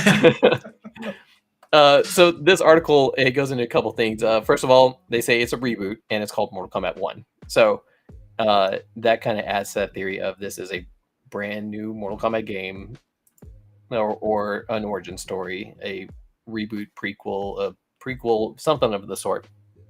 I'm kind of liking this imagery, by the way, of all of our cameras next to each other and then 12 right next to history. That's great. It just helps that I have the hat next to me on the screen. So the article also says that the game will be released, and this is kind of a given in my opinion, but it says it's going to be released on Xbox Series X, Xbox Series S, PlayStation 5, Nintendo Switch, and PC. Now, all of this right now is rumors. This isn't anything confirmed by any of our sources. Yanni, do you want to give a full disclaimer? This is just tweets that are getting a lot of activity in the community. Yeah. You've got, I think, Jez's one saying next month, as well as... this is the one. So Jez Corden is saying it's a reboot. It's called Mortal Kombat 1, which I'm sorry, as much as I like the idea, I've been joking about this. I think that my idea is way better than just calling it Mortal Kombat 1. I'm sorry. But Mortal Kombat 1, Mortal Kombat 1, 2, September 2023 launch window. So I've heard. So this September, that is actually not far away at all. That is really, really soon. So if that is the case, woo, I'm happy. Character pass includes Peacemaker and more. I assume that would be more, yes. But Peacemaker's an interesting one because... Can I tell you the more? Yeah, sure. The more is Homelander. Yeah, exactly. So that is perfect. According to rumors, just to be clear. So that's what I was going to say. So one thing I've noticed, and I've mentioned this in the past, is that firstly, we are very fickle as humans, as fans. Yeah. I have noticed in the past, and I've mentioned that prior to Mortal Kombat 11's DLC being announced, everybody was saying they wanted to see Ermac, Rain, Smoke, as well as a few other characters. Okay? At some point, everybody shifted to Shang Tsung, Sindel, Nightwolf, Fujin. Why is that? You know, like everybody, the entire community, all of a sudden, everybody was like, oh man, I really want these characters. And I love all those characters that I just mentioned. I love them all. I prefer the original Sindel, the real Sindel, sorry. But I love all those characters. But I'm sorry, you're not going to get every single person in the community asking for those exact characters at the same time. When I know that everybody's just... bots. Maybe, sure, I just want to go with that. All Mortal Kombat fans are bots. We are all bots. We do not exist. This is not actually me. This is a bot. So everybody, like, I'm going to ignore Smoke and Rain because I'm biased with them. I love Ermac, but he's not on the same level for Rain and Smoke for me. But everybody wanted Ermac. Why? He literally appears with an entirely new design in the Crypt mode, right? So everybody, for obvious reasons, wants Ermac. Fair. But then suddenly everybody switches to these four who specifically made it onto the Combat Pass, right? I feel like there's a bit of, what's the word, I guess, leak bias here. So they'll hear about certain characters and it kind of fits with the time. And you see the same thing with the guest characters, which is where I'm going with this. Peacemaker, Homelander. They fit perfectly into this climate right now. Everybody loves the boys. I mean, we've even potentially got Billy Butcher himself playing Johnny Cage. Then everybody really enjoyed Peacemaker as far as I could tell, but that's also a WB property. Obviously, The Boys is not, that's Amazon, but it fits within this climate. This seems very, very likely to me. I don't see this not being the case unless we get another sort of issue, which we seem to have had with, for example, Ash Williams. I swear Ash was going to appear and then something went wrong. Oh, right? Yeah. It's like, confirmed. Yeah. So unless that happens, I see these two being shoo-ins for guest characters, which already concerns me because I don't like guest characters, but hey, what can I do at this point? But I think you've got another tweet because he mentions here specifically corroborating Bilbil Kun. This one? No, this is the same one. Yes. I'll just read the exact same thing out twice.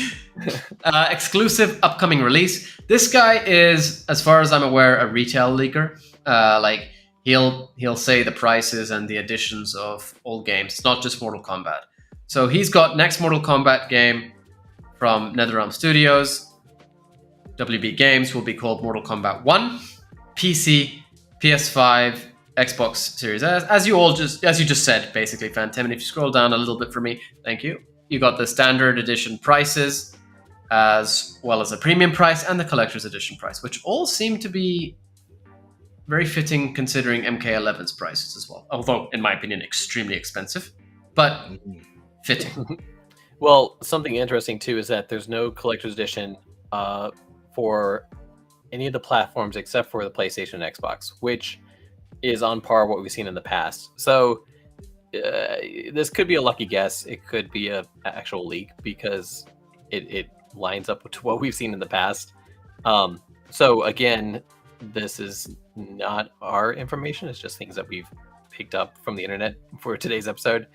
But yeah, I mean, like Yanni said, it seems kind of reasonable in my opinion. Yeah. So I don't know. There's a lot of leaking out there, which seems to fit very well. The guest characters really do fit in my opinion. I enjoyed Peacemaker the show. I thought it was hilarious. I thought John Cena did an amazing job, by the way, as did the rest of the cast. I was cracking up the entire time. And I love The Boys. I really do. Personally, I don't like, guest characters, as I've mentioned already. But if we do get John Cena as Peacemaker, that potentially opens him up for a Striker skin. So that might be pretty interesting. What I just remembered? Talking about John Cena, we did have a period where I think we talked about this on a previous Soul stream, and you even called John Cena out because he went around and followed every Mortal Kombat account out there. Yeah, including Mortal Kombat Online. yeah, MKO, Meme Realm, like everybody. So that could have been around the same time. Potentially. The secret that nobody knew they were keeping. I like the invisibility power by Humbucker for John Cena. You can't see him.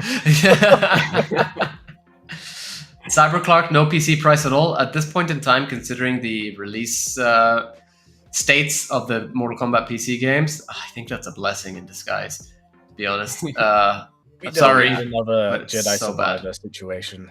Let it cook. Let it cook. Yeah, let it cook. No, that's a great way of putting it. Man.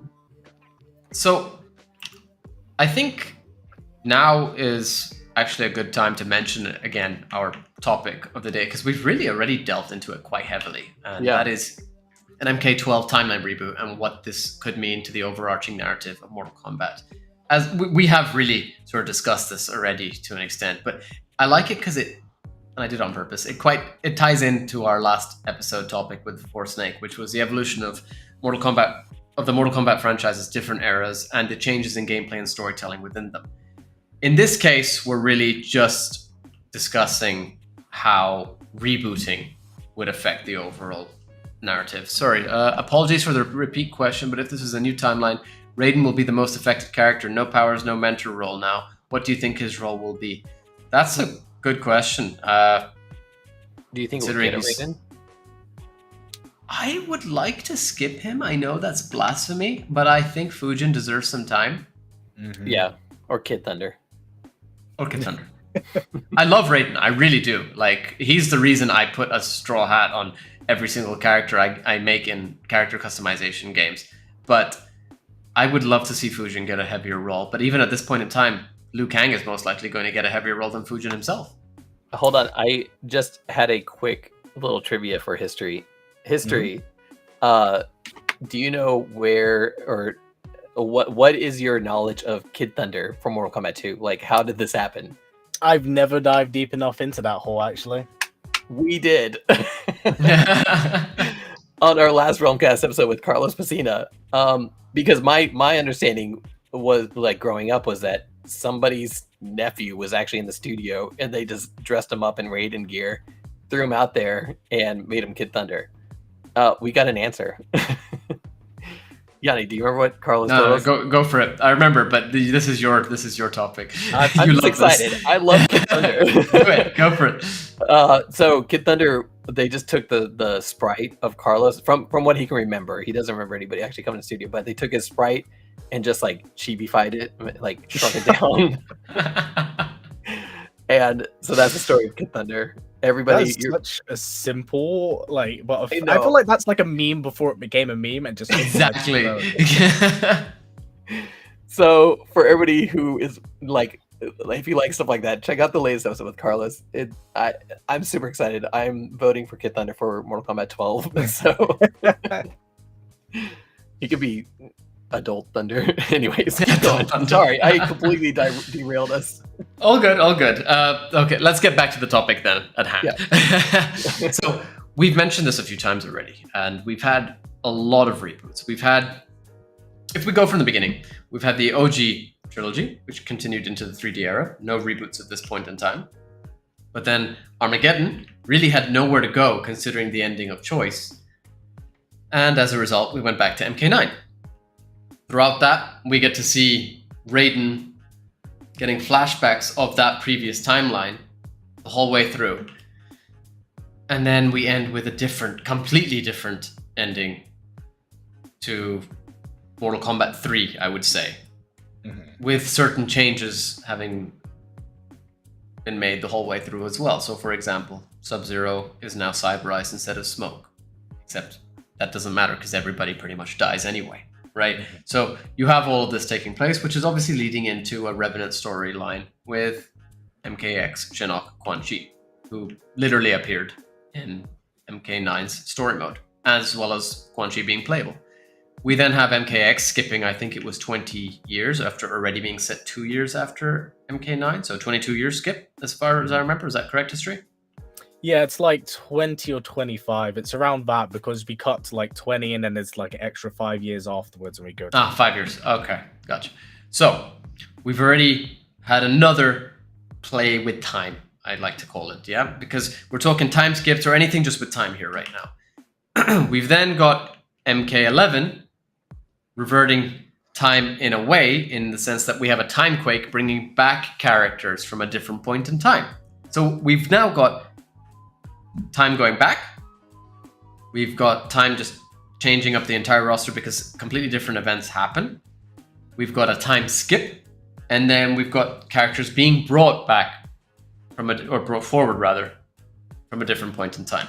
And then we have Aftermath, which has all forms of time play, but the best one to just say time being reverted once again, but in a completely different fashion here, so that it can affect the future in a different way again.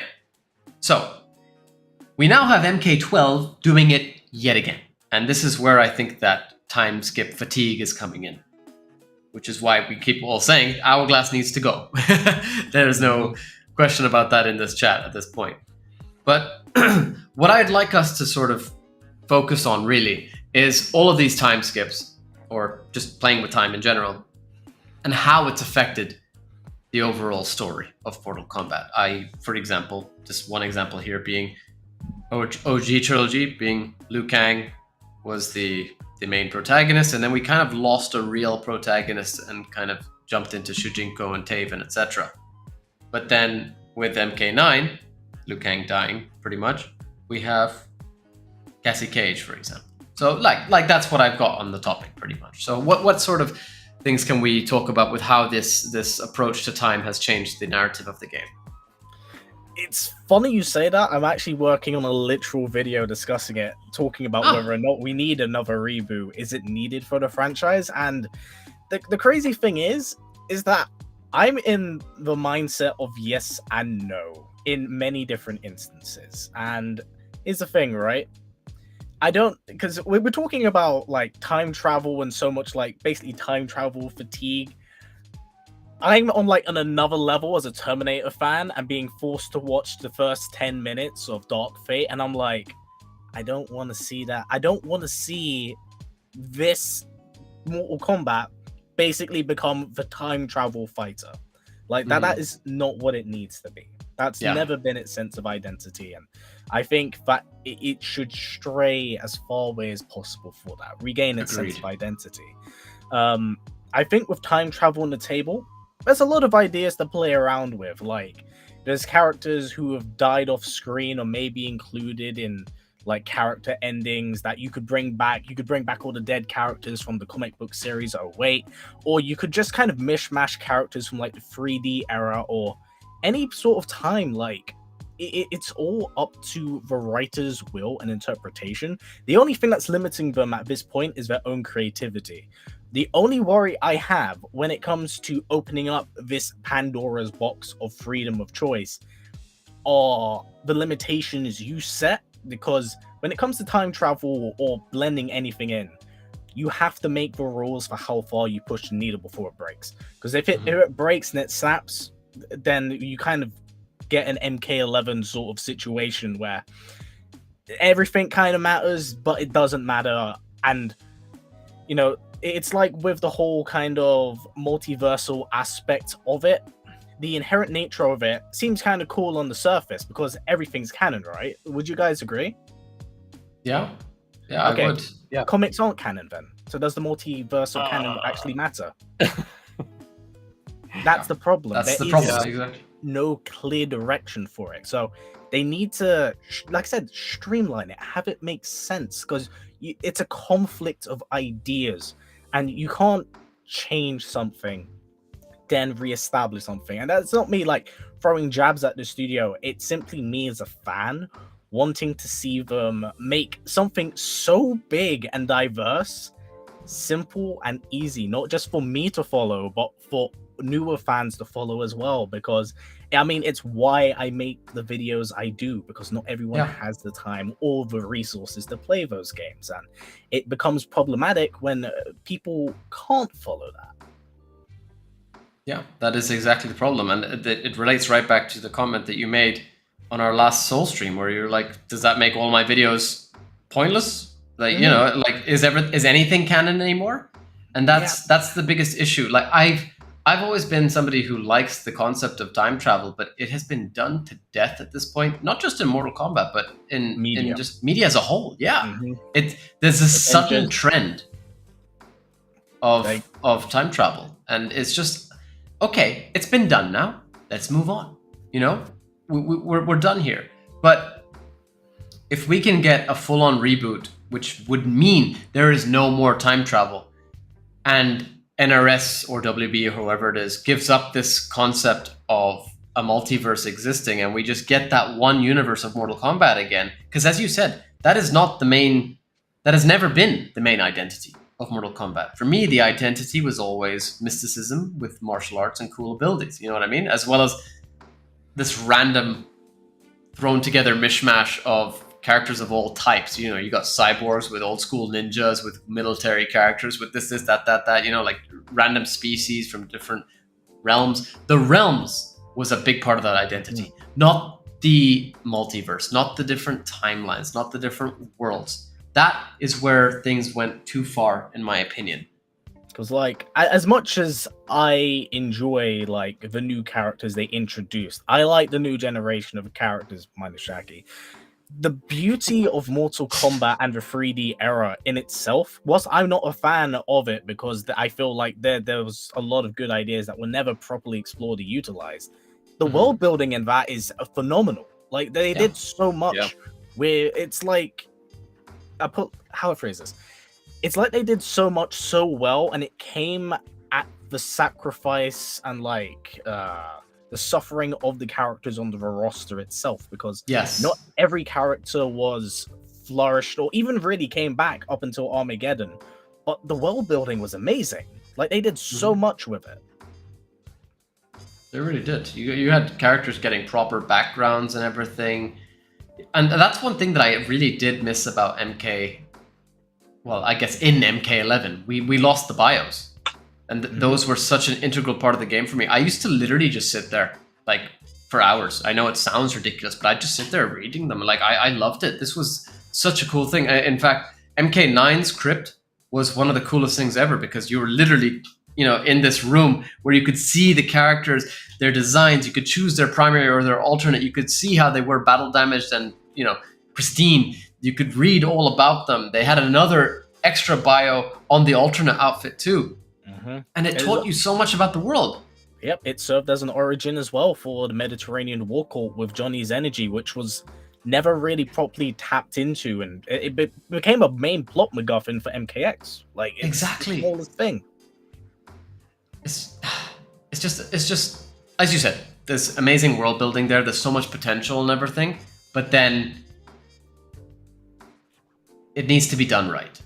Yeah, it's always half-baked, isn't it? Like, exactly. They want to commit, but they didn't. Because what was it? Deadly Alliance, if it was to have a main character, it would have been Li Mei. Didn't follow through with that. With Shigenko, I'd argue that Scorpion was technically main character, but I get you, yeah. And then there was Shigenko, they made him the main character, didn't follow through with it. And then they had the ideas for, like, the one being for Armageddon, and then maybe even Shigenko coming back as a main character for that, considering how it kind of left off. Didn't follow through with it. Instead, we got Taven and Dagon, who had their little scuffle, and then that was it. I think after 4 onwards, the series suffers from a character development identity crisis, whilst building everything up around it. And I think NetherRealm relied too heavy on that for MK9 to 11, was not acknowledging enough of it to broaden their horizons. So, like, I'm of the opinion, I don't really mind Titans. If they want to expand the lore and the canon, please, by all means, go ahead. Like, I even said in an earlier video, if you want to introduce, like, Titans or something, say that, what was it, the bind that they put on the one being, the same thing they did for the Titans when, what was it? When Raiden messed up the timeline, it's where everything started to unravel, why the Titans now exist, and you also get the possibility of the one being, you know, slowly unraveling like a volcano that everyone's sitting on. Like, if you want to do stuff, yeah, if you want to like do something like that and expand the canon, do it. But don't drop this idea on us without like any foreshadowing, because it's why the Onaga worked so well.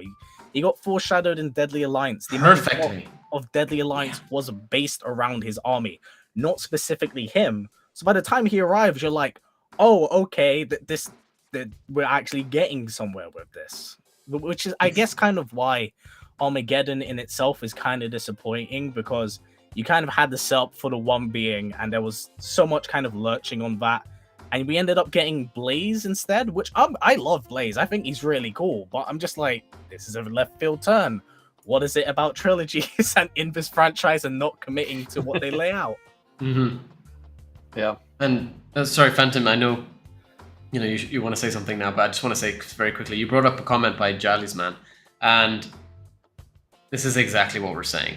This is an opportunity to make the new lore clear, make it make sense, damn it. And yeah, that's exactly what we want. We need the lore to make sense. We need the lore to, maybe not even make sense is the right way of saying it, just make it so that it's consistent, at least as much as you can. And I don't think it I'm will. seeing, well, Ever maybe again. not. Well, because I honestly think like they've said in the past, Mortal Kombat 11 is the end of Mortal Kombat, and this is something new that doesn't tie into the lore. I mean, I think we'll probably get like an Hourglass scene or something, kind of like we've seen teases of, but that's, like I said, from in my opinion, it's probably like the Mortal Kombat 9 to intro, where people who play Mortal Kombat 9, they didn't really know what they were seeing.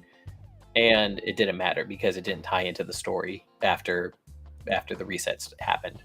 So this is something different, and I think the lore is gone. I think we'll get new lore.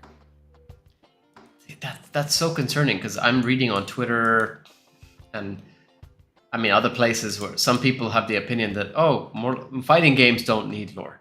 And I understand that Mortal Kombat is a fighting game. I understand that, the FGC, the fighting game community, cares more about, the characters and how they work in specific situations, learning them, labbing them, frames, etc., etc. I totally get that. I play that to an extent. I do it myself as well. However, just because you don't care about the lore doesn't mean that others don't. So to say that an entire game that really was known for its lore, as well as, the obvious lore and gore, doesn't need lore nowadays, when in reality it had arguably the best plot or the best lore of any of the fighting games in existence, at least in my opinion. So I'm not saying it doesn't need lore. I'm just saying the lore of Mortal Kombat is finished, and I think what we're going to get now is a brand new lore set. And I think history is going to have to make brand new videos for whatever characters we get. Because I think the lore that we've seen, it's done. I think whatever we get going forward is going to be something else. Like, hey, this is Qui-Gon, and he is Tundra Zero or something like that. Like, I think we're going to get Mortal Kombat. We'll still get Blue Ninja and Yellow Ninja. I think we'll still get Bruce Lee character, but it's not our Mortal Kombat anymore. I think this is going to be something completely different, and that's kind of what these teaser trailers have been telling me as I watch them. I'm like, okay, everything's destroyed. Like, everything. This is a new universe. We're skipping 12. 12's doesn't exist. We're not doing a reboot. We're doing something new. And again, this is just my opinion, but this is kind of the vibe I've been getting from these trailers so far. See, if that is the case, then what history, if it works with what history said, and for example, they do go back to the great Kung Lao era, and this turns out to be more of an origin in the first Mortal Kombat tournament, then that would work, in my opinion. To throw away all the past lore would be a complete mistake. I don't think Mortal Kombat fans would be okay with that. I really don't. I think that this would actually have quite the outcry, surprisingly, for a game, in my opinion. Well, I believe that if this lore is going to be turned on its head the way that you just said it is, it's going to fit in line with something like what history said about it going all the way back to the Great Kung Lao era, because that allows them to change those characters. Say, for example, you have the first Shirai Ryu clan member, the founder rather, who's branched off from the Lin Kuei, etc., etc. That could make sense because you're saying yellow ninja, blue ninja, etc. But that makes sense because it's a different point in time, and it could be a mantle. But if you're going to, we're not doing time anymore. Time's exploded. Time's done. Like the hourglass is gone. If we get lore now, it's not that this lore is going to tie into the lore that we know. This is a brand new everything. And Mortal Kombat 9 did a reboot, but their reboot wasn't everything's brand new. It's like slight tweaks, and that kind of cultivated in Mortal Kombat 11, where the kind of little tweaks that Raiden had been doing had impacted Kronika enough to come out.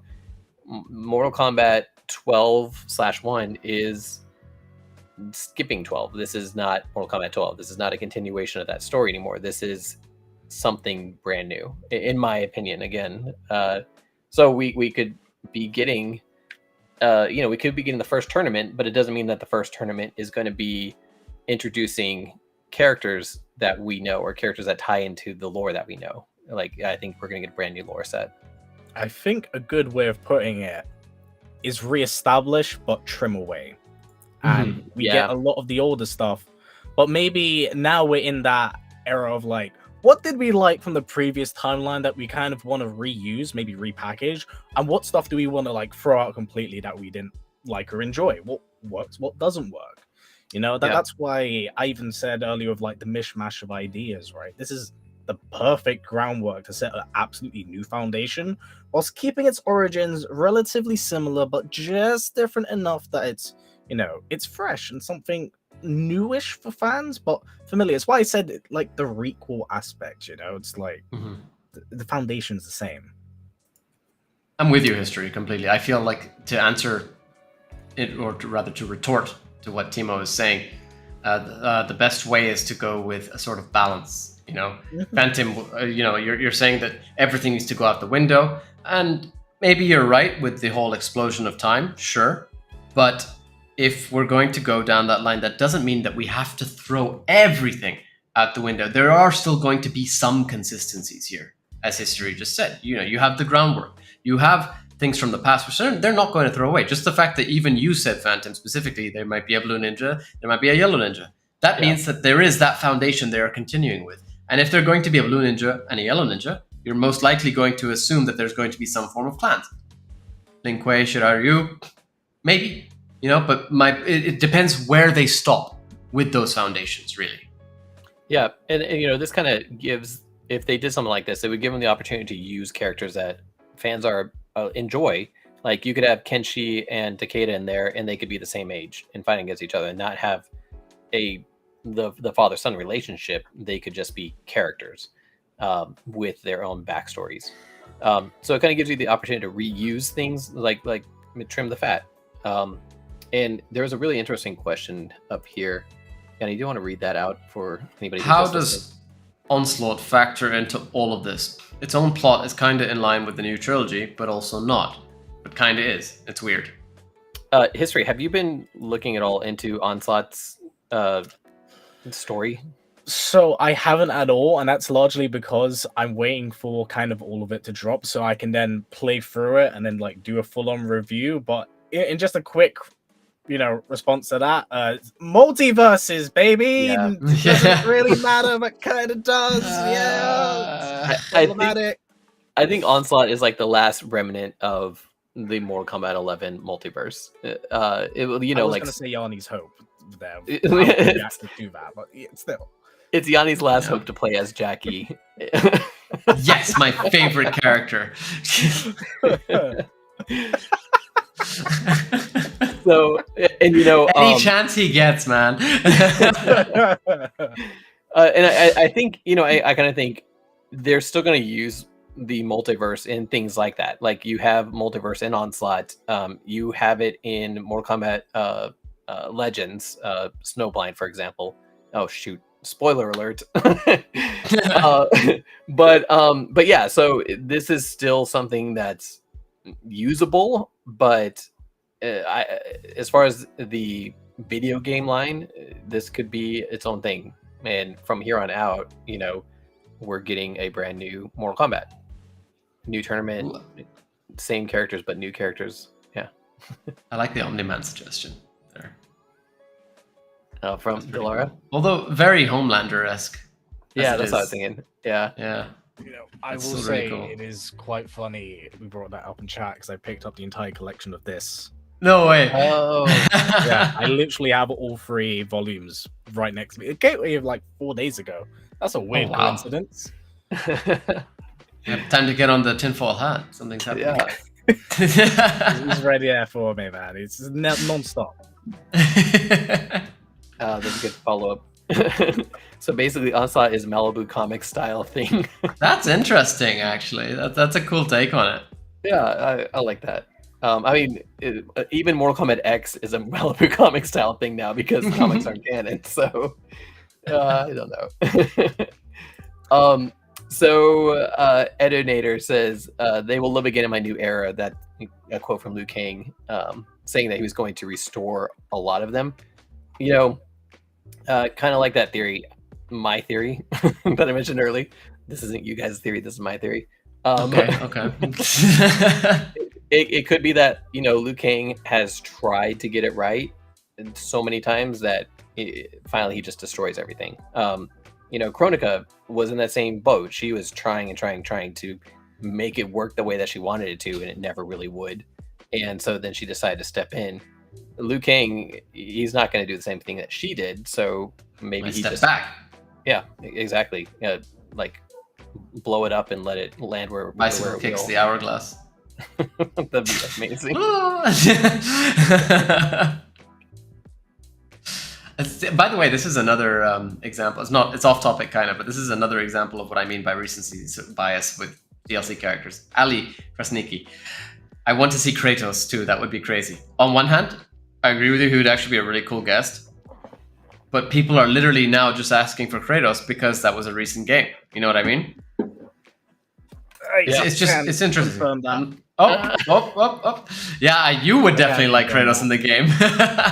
I would be interested. I'm not gonna lie, like, because I know if the Peacemaker and, you know, Homelander thing is to be true, then that means it would be more adult-themed comic book characters, which I'd also be fine with. But there's still a part of me that's lurching for like a return, video game guest characters. Like I would pay comical amounts of money to get Doom Guy in a Mortal Kombat game. Like, he would be a cool guest, 100%. Didn't Karl Urban play the Doom Guy in one of the Doom movies? He did. The really bad one with The Rock. It was terrible. Speaking of typecasting.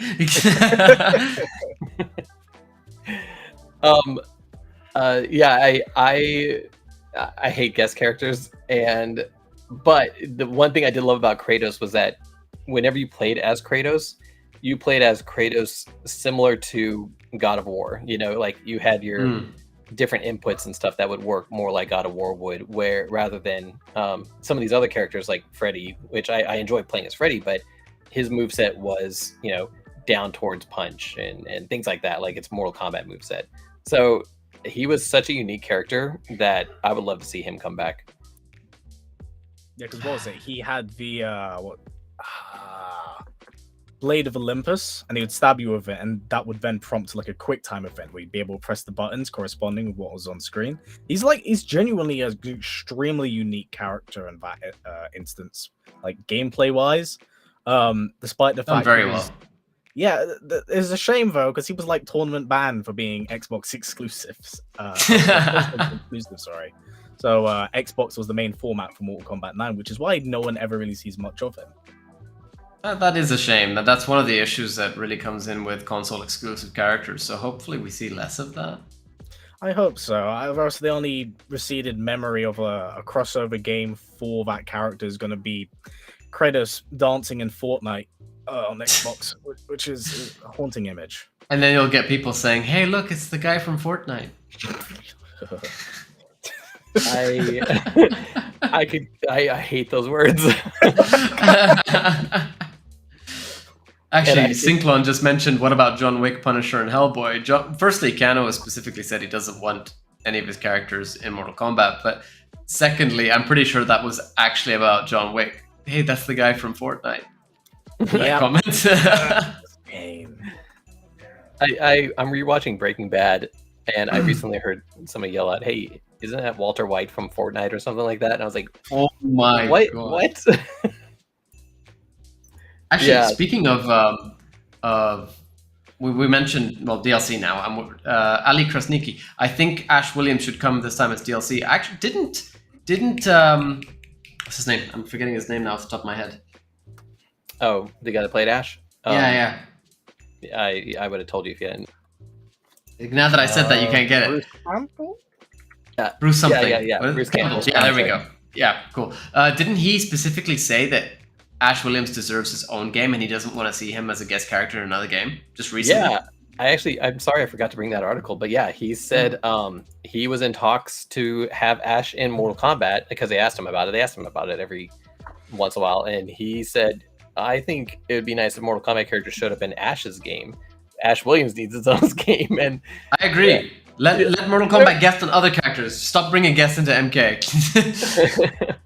Yeah, I do like that idea actually. But yeah, I mean, it kind of goes to show Bruce Campbell's. I hate to use the word arrogance because I am a big Evil Dead fan, but it's like arrogance that he might have earned in some ways to kind of say that sort of thing. So I don't know. Totally earned, definitely. I mean, he could just be the equivalent of old man yells at cloud, to be fair, but he did put in the work for a really long time, and I would like to see him pick up the mantle once again. Because I know he said he's retired from it, but he's also said I think he hinted in a tweet or something like he might have one more in him. So I don't know. I'd like to see him actually put in the work because I'm pretty sure that a majority of whatever Ash's moveset was from MK11 got shifted over to Joker. Yeah. That seems very clear. Even just the trailer itself. With the chainsaw sound turning into laughing instead, like, really. and the initial face model reveal of Joker. What, the GTA character?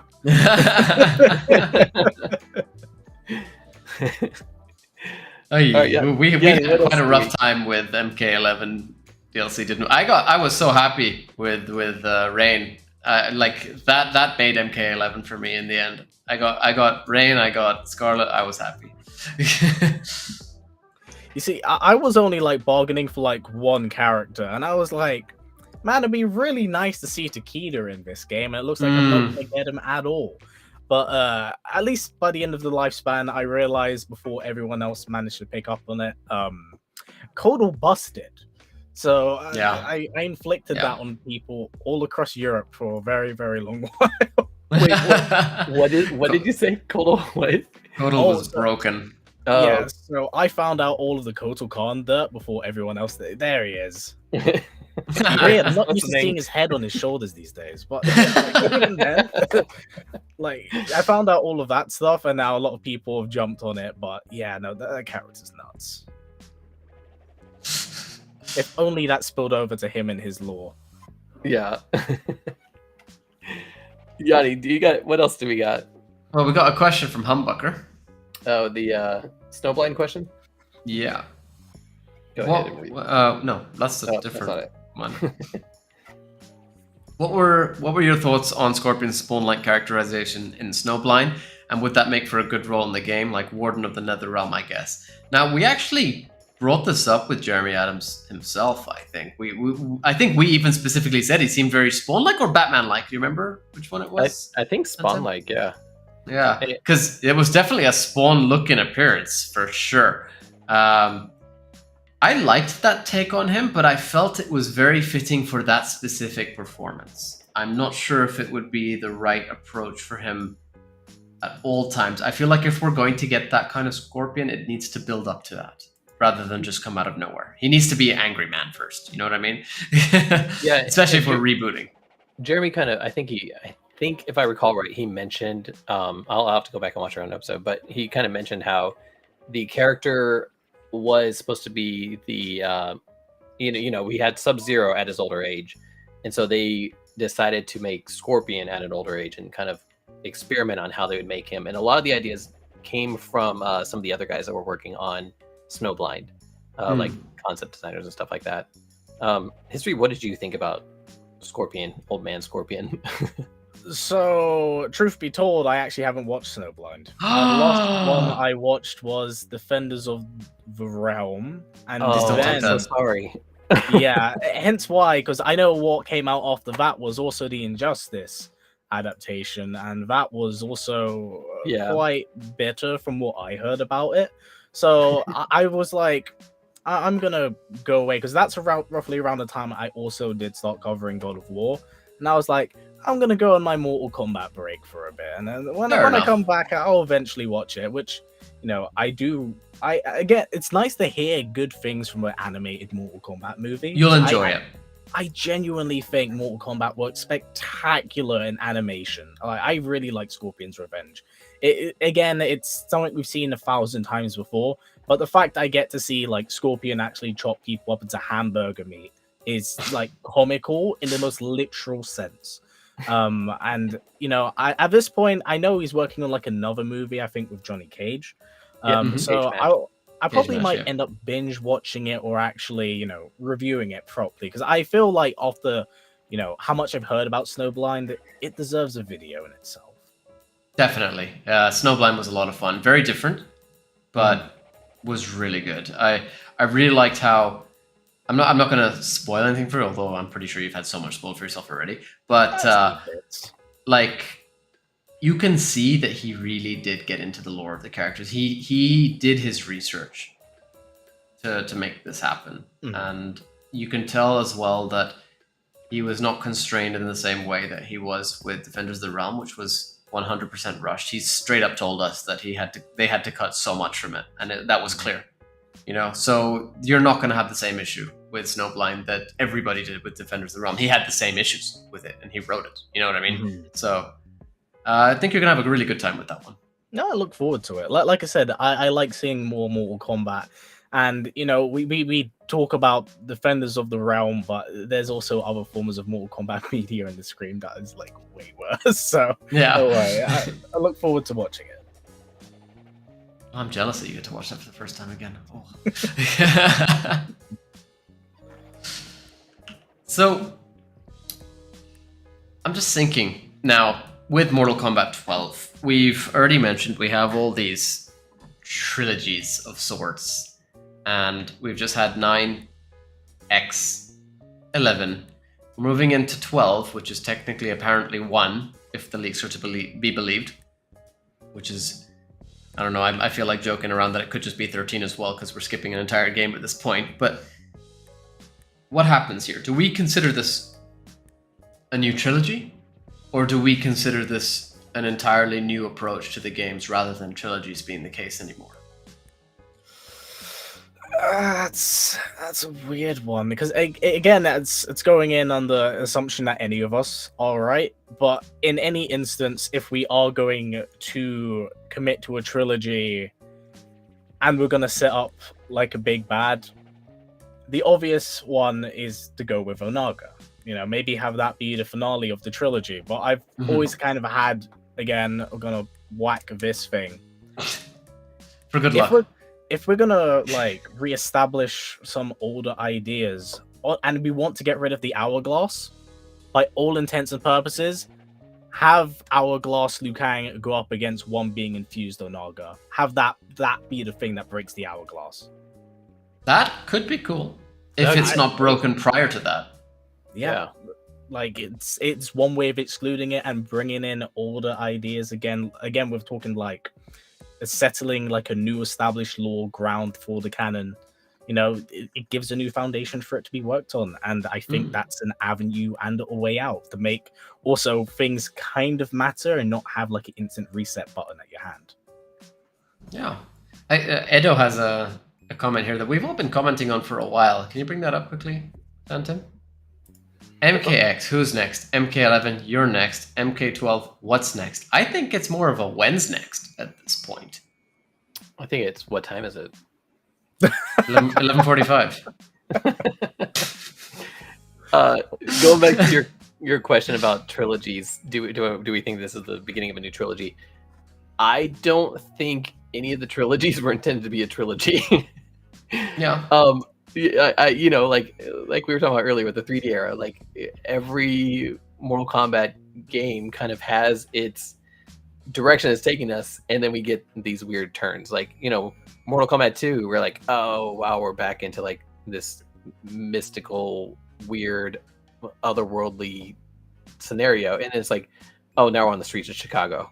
And then Mortal Kombat 4, you know, it's like, okay, now we have gods in here all of a sudden. It's just, there's no real direction. But that being said, Mortal Kombat 12 or Mortal Kombat 1 could be like, maybe they've got this planned out a little bit better. Maybe this is an actual trilogy now. I don't know. I just don't feel like Warner Brothers and it gives NetherRealm enough opportunity to make a trilogy, and that's my opinion, because that's kind of what we've seen so far with Mortal Kombat 9. Ignore trilogy then. What do you think about, is this a new era? Oh yes, yeah. Well, that, you know, my idea is that I think it's a whole new everything. So yeah, I don't think it's just a new era. I think it's a new concept. Yeah, it's new characters, but old characters. I think it's going to be weird, and I think it's going to make a lot of us mad. So say that time is completely fractured at this point, shattered rather, and you've got all these characters who may look like they used to us in a way, say Blue Ninja, Yellow Ninja, etc., but they're not acting, or they're not even the same people at this point in time. And we're saying, okay, that's fine because it's a new era, time has been broken. What about Liu Kang? Does he get to stay the same? Is he the only consistent character at this point now because he's Fire God Liu Kang? Or does everybody change because time has changed? Maybe they're trying to kill him off again, like, and keep him dead. And this could be the end of Liu Kang. You know, that might be part of the Hourglass breaking, is a sacrifice of the Chosen One. Sure, but I don't think they're going to make him Fire God Liu Kang and then just kill him off immediately. So that's why I'm wondering, does he stay as the same character? I think they will, because Mortal Kombat 11 is the end. That's the end of Mortal Kombat. This is Mortal Kombat. Long live Mortal Kombat. I don't think we're getting.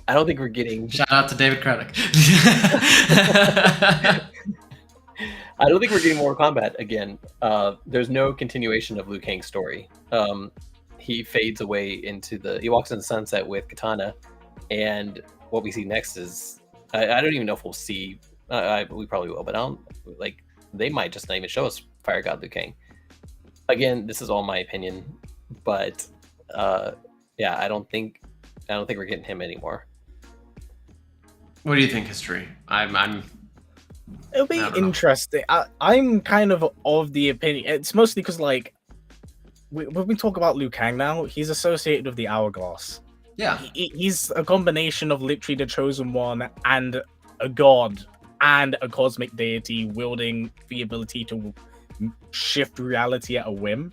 So to me, I wouldn't kill him off, but I put in a case and scenario of what I have and what I hold is too powerful, and people can't know something like this exists, or else people are going to come for me and they're going to want this. And in any cosmic, like, anomaly or whatever issue kind of happens, because as seen with the Hourglass as well, if arcade ladder endings hold any weight now, there's like fixed point in realities with Scorpion's family dying, lol, and they just kind of keep repeating that. Maybe it might be a case of there's always someone coming for the Hourglass, so he keeps out of sight, out of sound. It's a good way of writing him out, as well as maybe Kitana, and then appointing his former friends and allies as the new Elder Gods. Maybe those are the only ties you kind of have to the older timeline, but he's so far out of it, making sure that, you know, reality's kind of protected as the world keeps running without realizing what else is kind of going on. What if, to a certain extent, at this point, Fire God Liu Kang, you know, you have the Chosen One merged with an actual god. All the other gods are dead at the end of 11. Fire God Liu Kang also controls the Hourglass, which, you know, we had a past guest, I think it might have been Breastpod, who thought that perhaps Kronika's crown is what the Titan actually is and not Kronika herself. But giving Liu Kang all this power, what if Liu Kang is the one being at this point? And the last grain of sand exploding is kind of going back to original Mortal Kombat lore. The one being was separated, and that's you know, it could be something kind of like that again. But he's the realms technically, is he not? Right. That'd be kind of interesting. I'd be up for that maybe being explored, but I think as a main streamline canon, I think because of Liu Kang's consistency of being inconsistently the main character and him finally becoming the main character, I think people would be like, that's kind of cool, but I don't know if I'd be interested in seeing something like that. I mean, at this point, it's just down to our creativity. There's even the possibility, and I know, Yanni, you're going to absolutely detest this one, that essentially Liu Kang gaining the Hourglass gains the attention of the other Titans. There's always we get a Scorpion ending, basically. Yeah, I mean, to be fair, Scorpion going around as a literal god of vengeance, breaking those gods to pieces is kind of cool on paper, but here's the thing. If you replace Titans with Elder Gods, immediately sounds cooler. It does. It 100% does, but that also fits because it's kind of almost happened in the 3D era anyway, you know? But I don't know, like, I cannot think about accepting the Titans. Okay, no, I can't say that. That's not fair. I cannot accept the Titans even after thinking about them and trying to make them fit, because the Elder Gods have been that established body in Mortal Kombat for so long as the highest of powers, the only one of which was the one being who was technically stronger than all of them. And then from that to suddenly go to the Titans, it's just like, but that changes the entire power hierarchy and it just doesn't fit. And it also throws a sort of Greek mythological influence into this more Asian mythological influenced story instead, you know? Yeah. The thing is, that's kind of been a weird thing with Mortal Kombat, especially during the 3D era, because they just started taking cultures and just throwing them in with the Mortal Kombat designs. True. And I think, like I said, it kind of works and doesn't work, because I'm like, it's so kind of open-ended that you could write them in, but you got to write them in. You can't drop them out the sky and it's like, exactly. At these least are the new Elder Gods. Hinted them for a couple of games. Be like, just don't say, like, don't have Shao Kahn be like, so the rumors were true. What rumors? Exactly. Like, how about in one game be like, drop little tidbits for us. Like, let us follow that trail. Say, Raiden's like, wait, Elder Gods, what about this? Don't worry about that for now. That's a story for another time, you know? Then bit by bit, Raiden's like, there are Titans? I thought you were the highest of powers aside from the one being, you know? Like, lead up to it. Get there somehow. Don't just be like, as we said, so the rumors were true. Like, you know, I just realized they could have used Jade's MK9 ending. Exactly what we've been saying for ages. That's exactly what we've been saying. It was there. Oh, dude. I just had that click now. It's like, hold up. It's right there. The entire... And everybody was like, who is this? Who is this? You know? And it was there. Oh, it is so problematic. Somehow the Titans returned. We got a Star Wars right here. Like I said, I'm fine if they want to do something with the Titans, but please, like, it's why. Side note and idea, and I think this would generally be a really cool way of doing it creatively. If they do a crypt mode, and the ways of actually deciphering each area of the crypt is grabbing a mural that tells the story of the Titans and the interaction like between them. Like you put into a wall, opens up a new area. You paint this picture that slowly forms, and once it's done, it just like plays out a cutscene for it.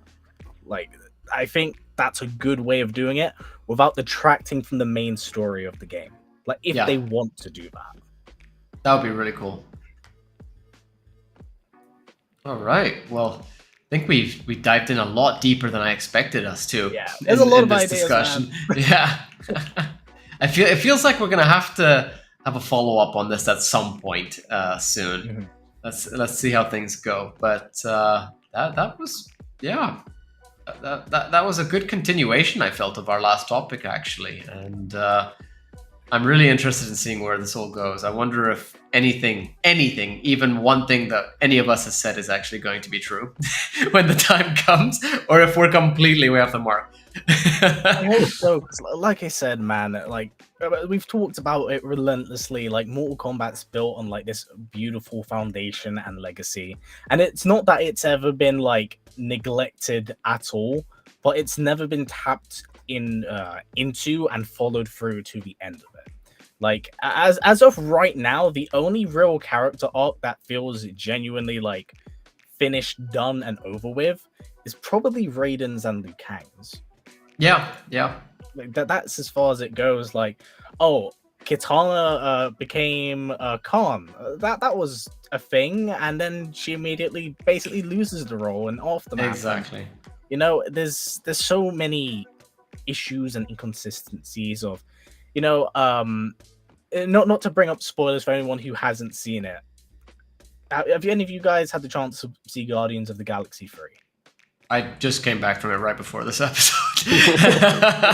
One of the beautiful aspects of that film, and no spoilers for the chat, of course, what makes that movie so special is that you feel like that's the end. That's it. And it after when the credits roll and everything's done and finished with, you can kind of go away and saying, I don't need to see them again. I think I'm okay with that being it for them. And I think that's been Mortal Kombat's problem. It's that, we can bring everyone back every time. It's like, sometimes someone needs an ending. Like, exactly. Imagine if like Jax didn't come back for MK11, he got his happy ending. He stayed with Vera, and that was it. Happily ever after. We have Jackie, who takes his dash punch, turns it into a nightmare. That's it. Like that could have been the end of his story. And instead we just get ass shot and someone getting bamboozled pretty bad on stream, and his return was unnecessary. But you see what I mean? Like, there's a beautiful way to write out characters, and I think MK should really commit to that, because there's so many characters. It's a rotating door. You don't need to have the same character over and over again. Right before Phantom inevitably ends us, because he's getting annoyed with me now taking the conversation further and further and further. What you're saying is completely true, and that's what we've been saying for a long time. We have so many roster choices who just do not get the time that they deserve. And it's not even about whether or not you can afford to remove other characters.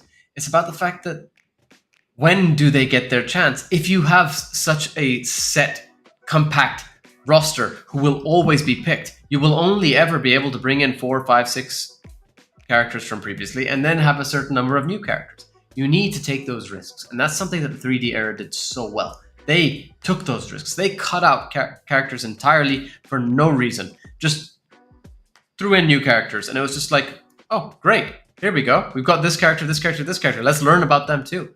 And that was awesome. And that's what they need to do now. They need to have the courage to just say, hey, we don't need the original 7.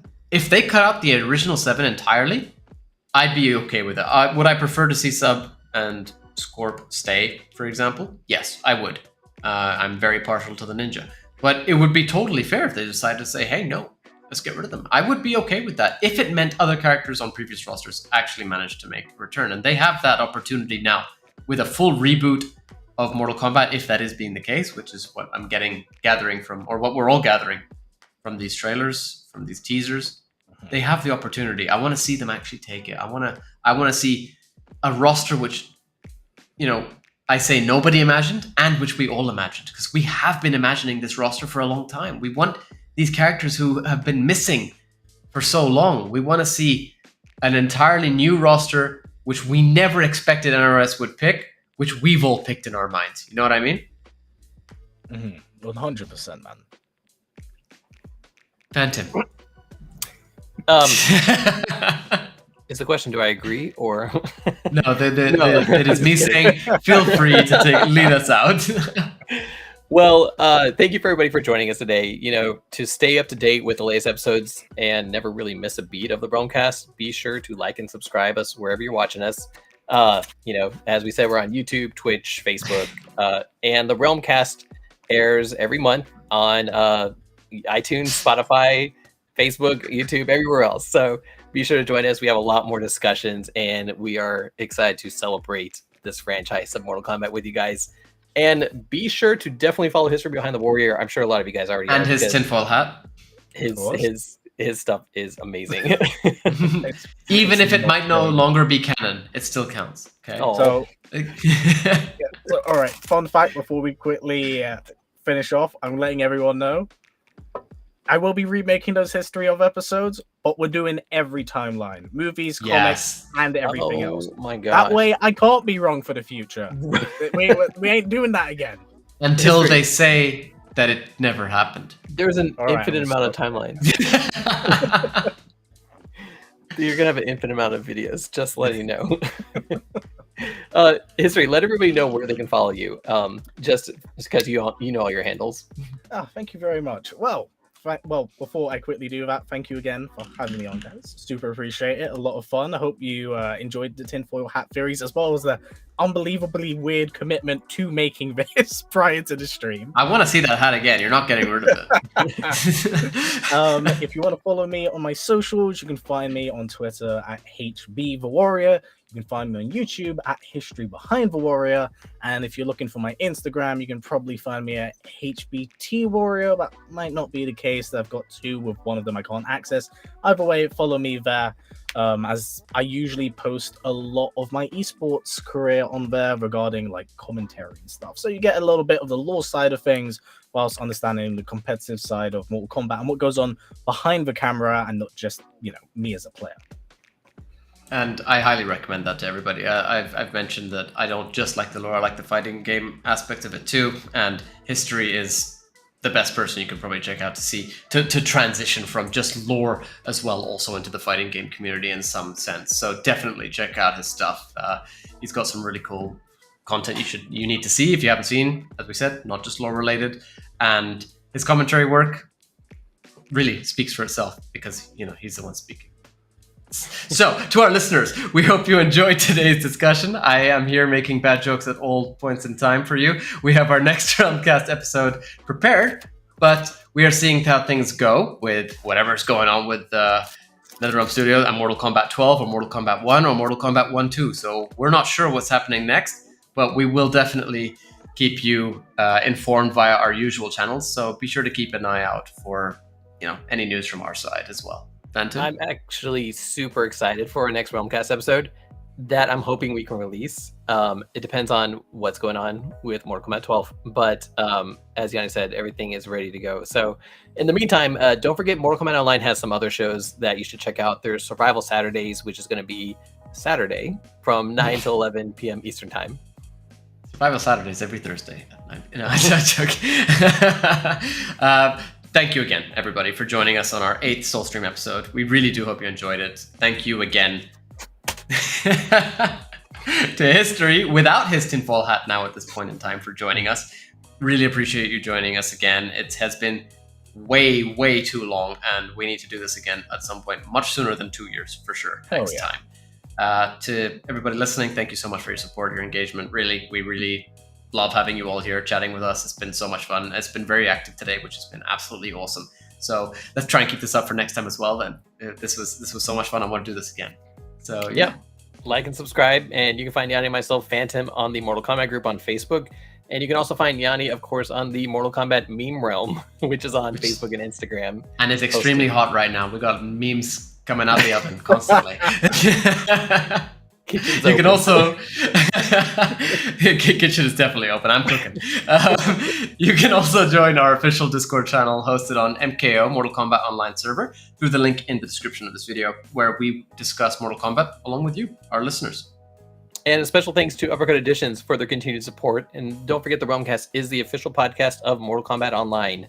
And you can catch up on all episodes of the Realmcast on realmcast.com, where you can also find our calendar for all of our upcoming content as we announce it as well. Thank you very much, everybody. Thanks, everybody. Bye.